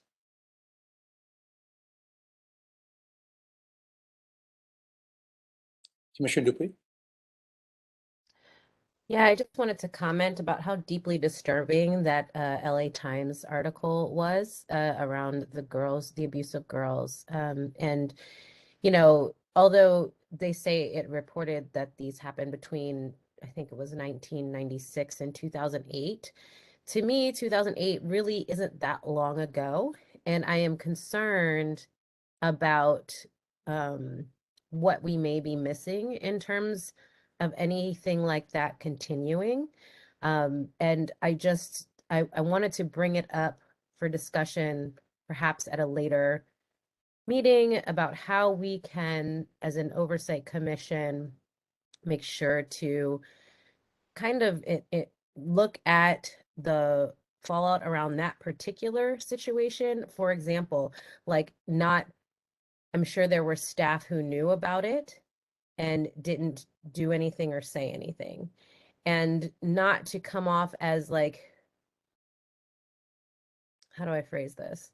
I just want us to look into that piece too, and to make sure that as long as the youth probation department still exists, that culture is deemed, understood to be completely unacceptable and like will not continue, right? And so I just want us as a commission to really think through what the policies and activities are in place around this stuff for current staff and even people who come in from outside organizations and provide services, and how to make sure that this type of thing never ever happens again. Thank you, Commissioner. Anyone else? Comments, questions?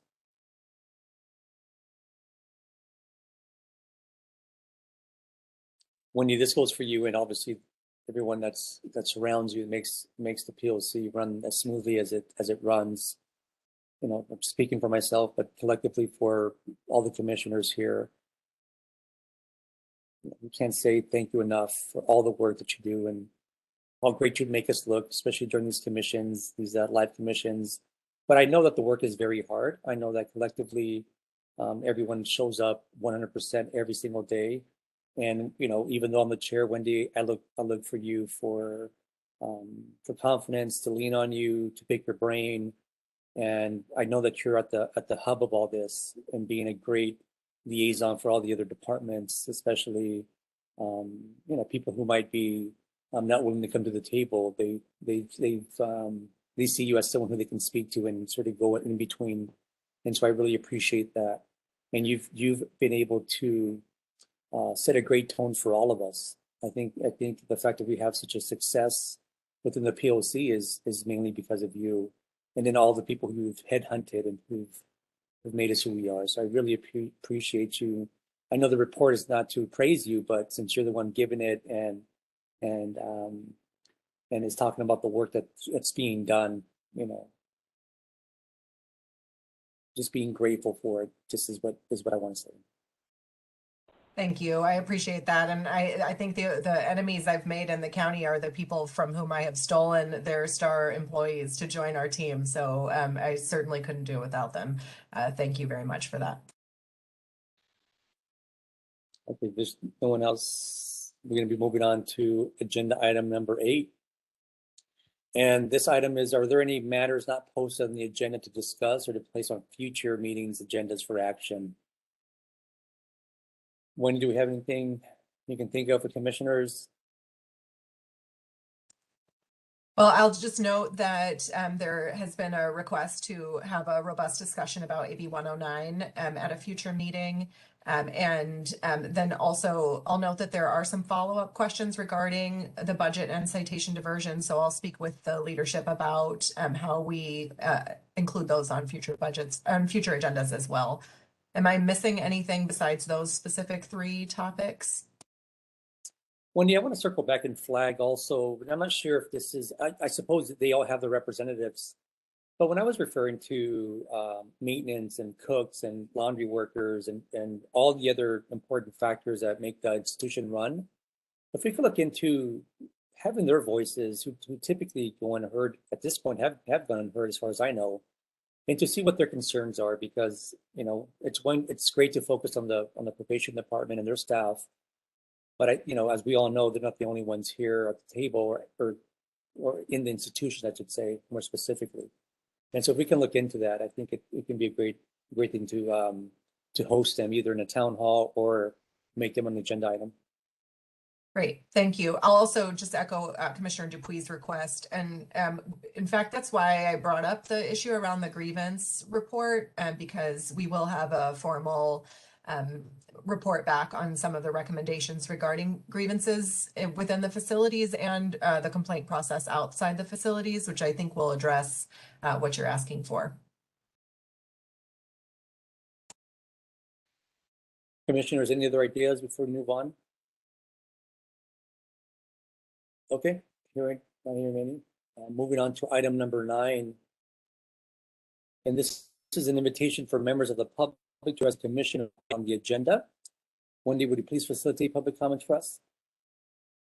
Yes, we have public comment registered from Sarah Clifton, and I'm just going to make sure. I don't think Sarah is still on the call, and it may be that she was wondering whether she'd have time to get her full comment in before. So we'll go to the hands that are raised. Please raise your hand if you'd like to make public comment.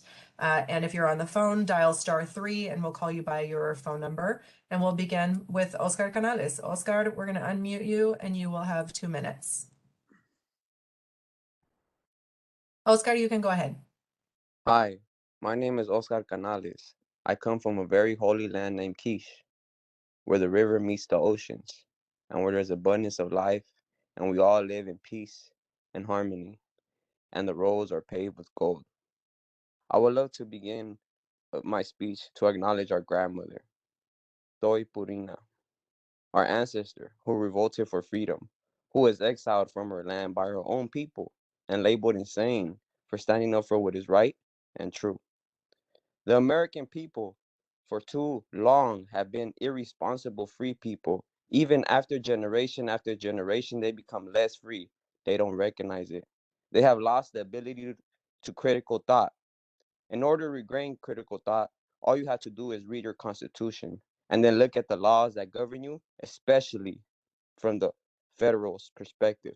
It's unconscionable to allow your freedom to be taken away decades after decades, year after year. They economically forced us onto these prisoner war camps by destroying our food supply and our rites of passage in our own land.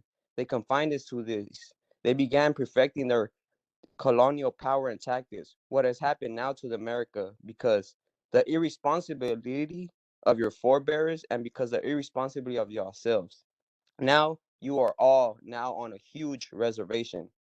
All policies were bred and born and birthed on Indian reservation, then exported to the world and now comes back to the American people. You have a near perfect document in the words of Benjamin Franklin in 1744. He said to a collection of colonists discussing freedom, he said to them, if a nation to the north can form a new perfect union that has endured for centuries, why can't we form a more perfect union, unquote. They're talking about the Iroquois Confederacy and that their constituents come from, because on That's the your anniversary. time. Thank you, Oscar, for sharing with us today. And next up, we have Danita Beauchamp. I would like to thank Mr. Smythe and Ms. Brown for their presentation. It was extremely eye-opening to see more detailed information pertaining to the budget. And I would also like to thank the commissioners that voted in favor to support the decision of the County Board of Supervisors to choose Scott and Kilpatrick as the permanent SYTF location. And I know there have been just numerous meetings and literally thousands of pages of documentation that you have to go through to come to these decisions. And I thank you for your diligence and time and caring enough about the youth of the future to do so. Thank you very much. Thank you. That's all the hands I see. Janae, am I missing anybody for public comment? No, that was everyone. Great, thank you. Chair Carrillo, that's the end of our public comment. Thank you, Wendy. Okay, we're down to the very end here with me just thanking everyone for their comments. And as a quick reminder, be sure to follow us on social media at LA County POC and visit our website at poc.lacounty.gov to subscribe to our emailing list. It is now 12:52 p.m. and I adjourn this meeting. Thanks, everyone.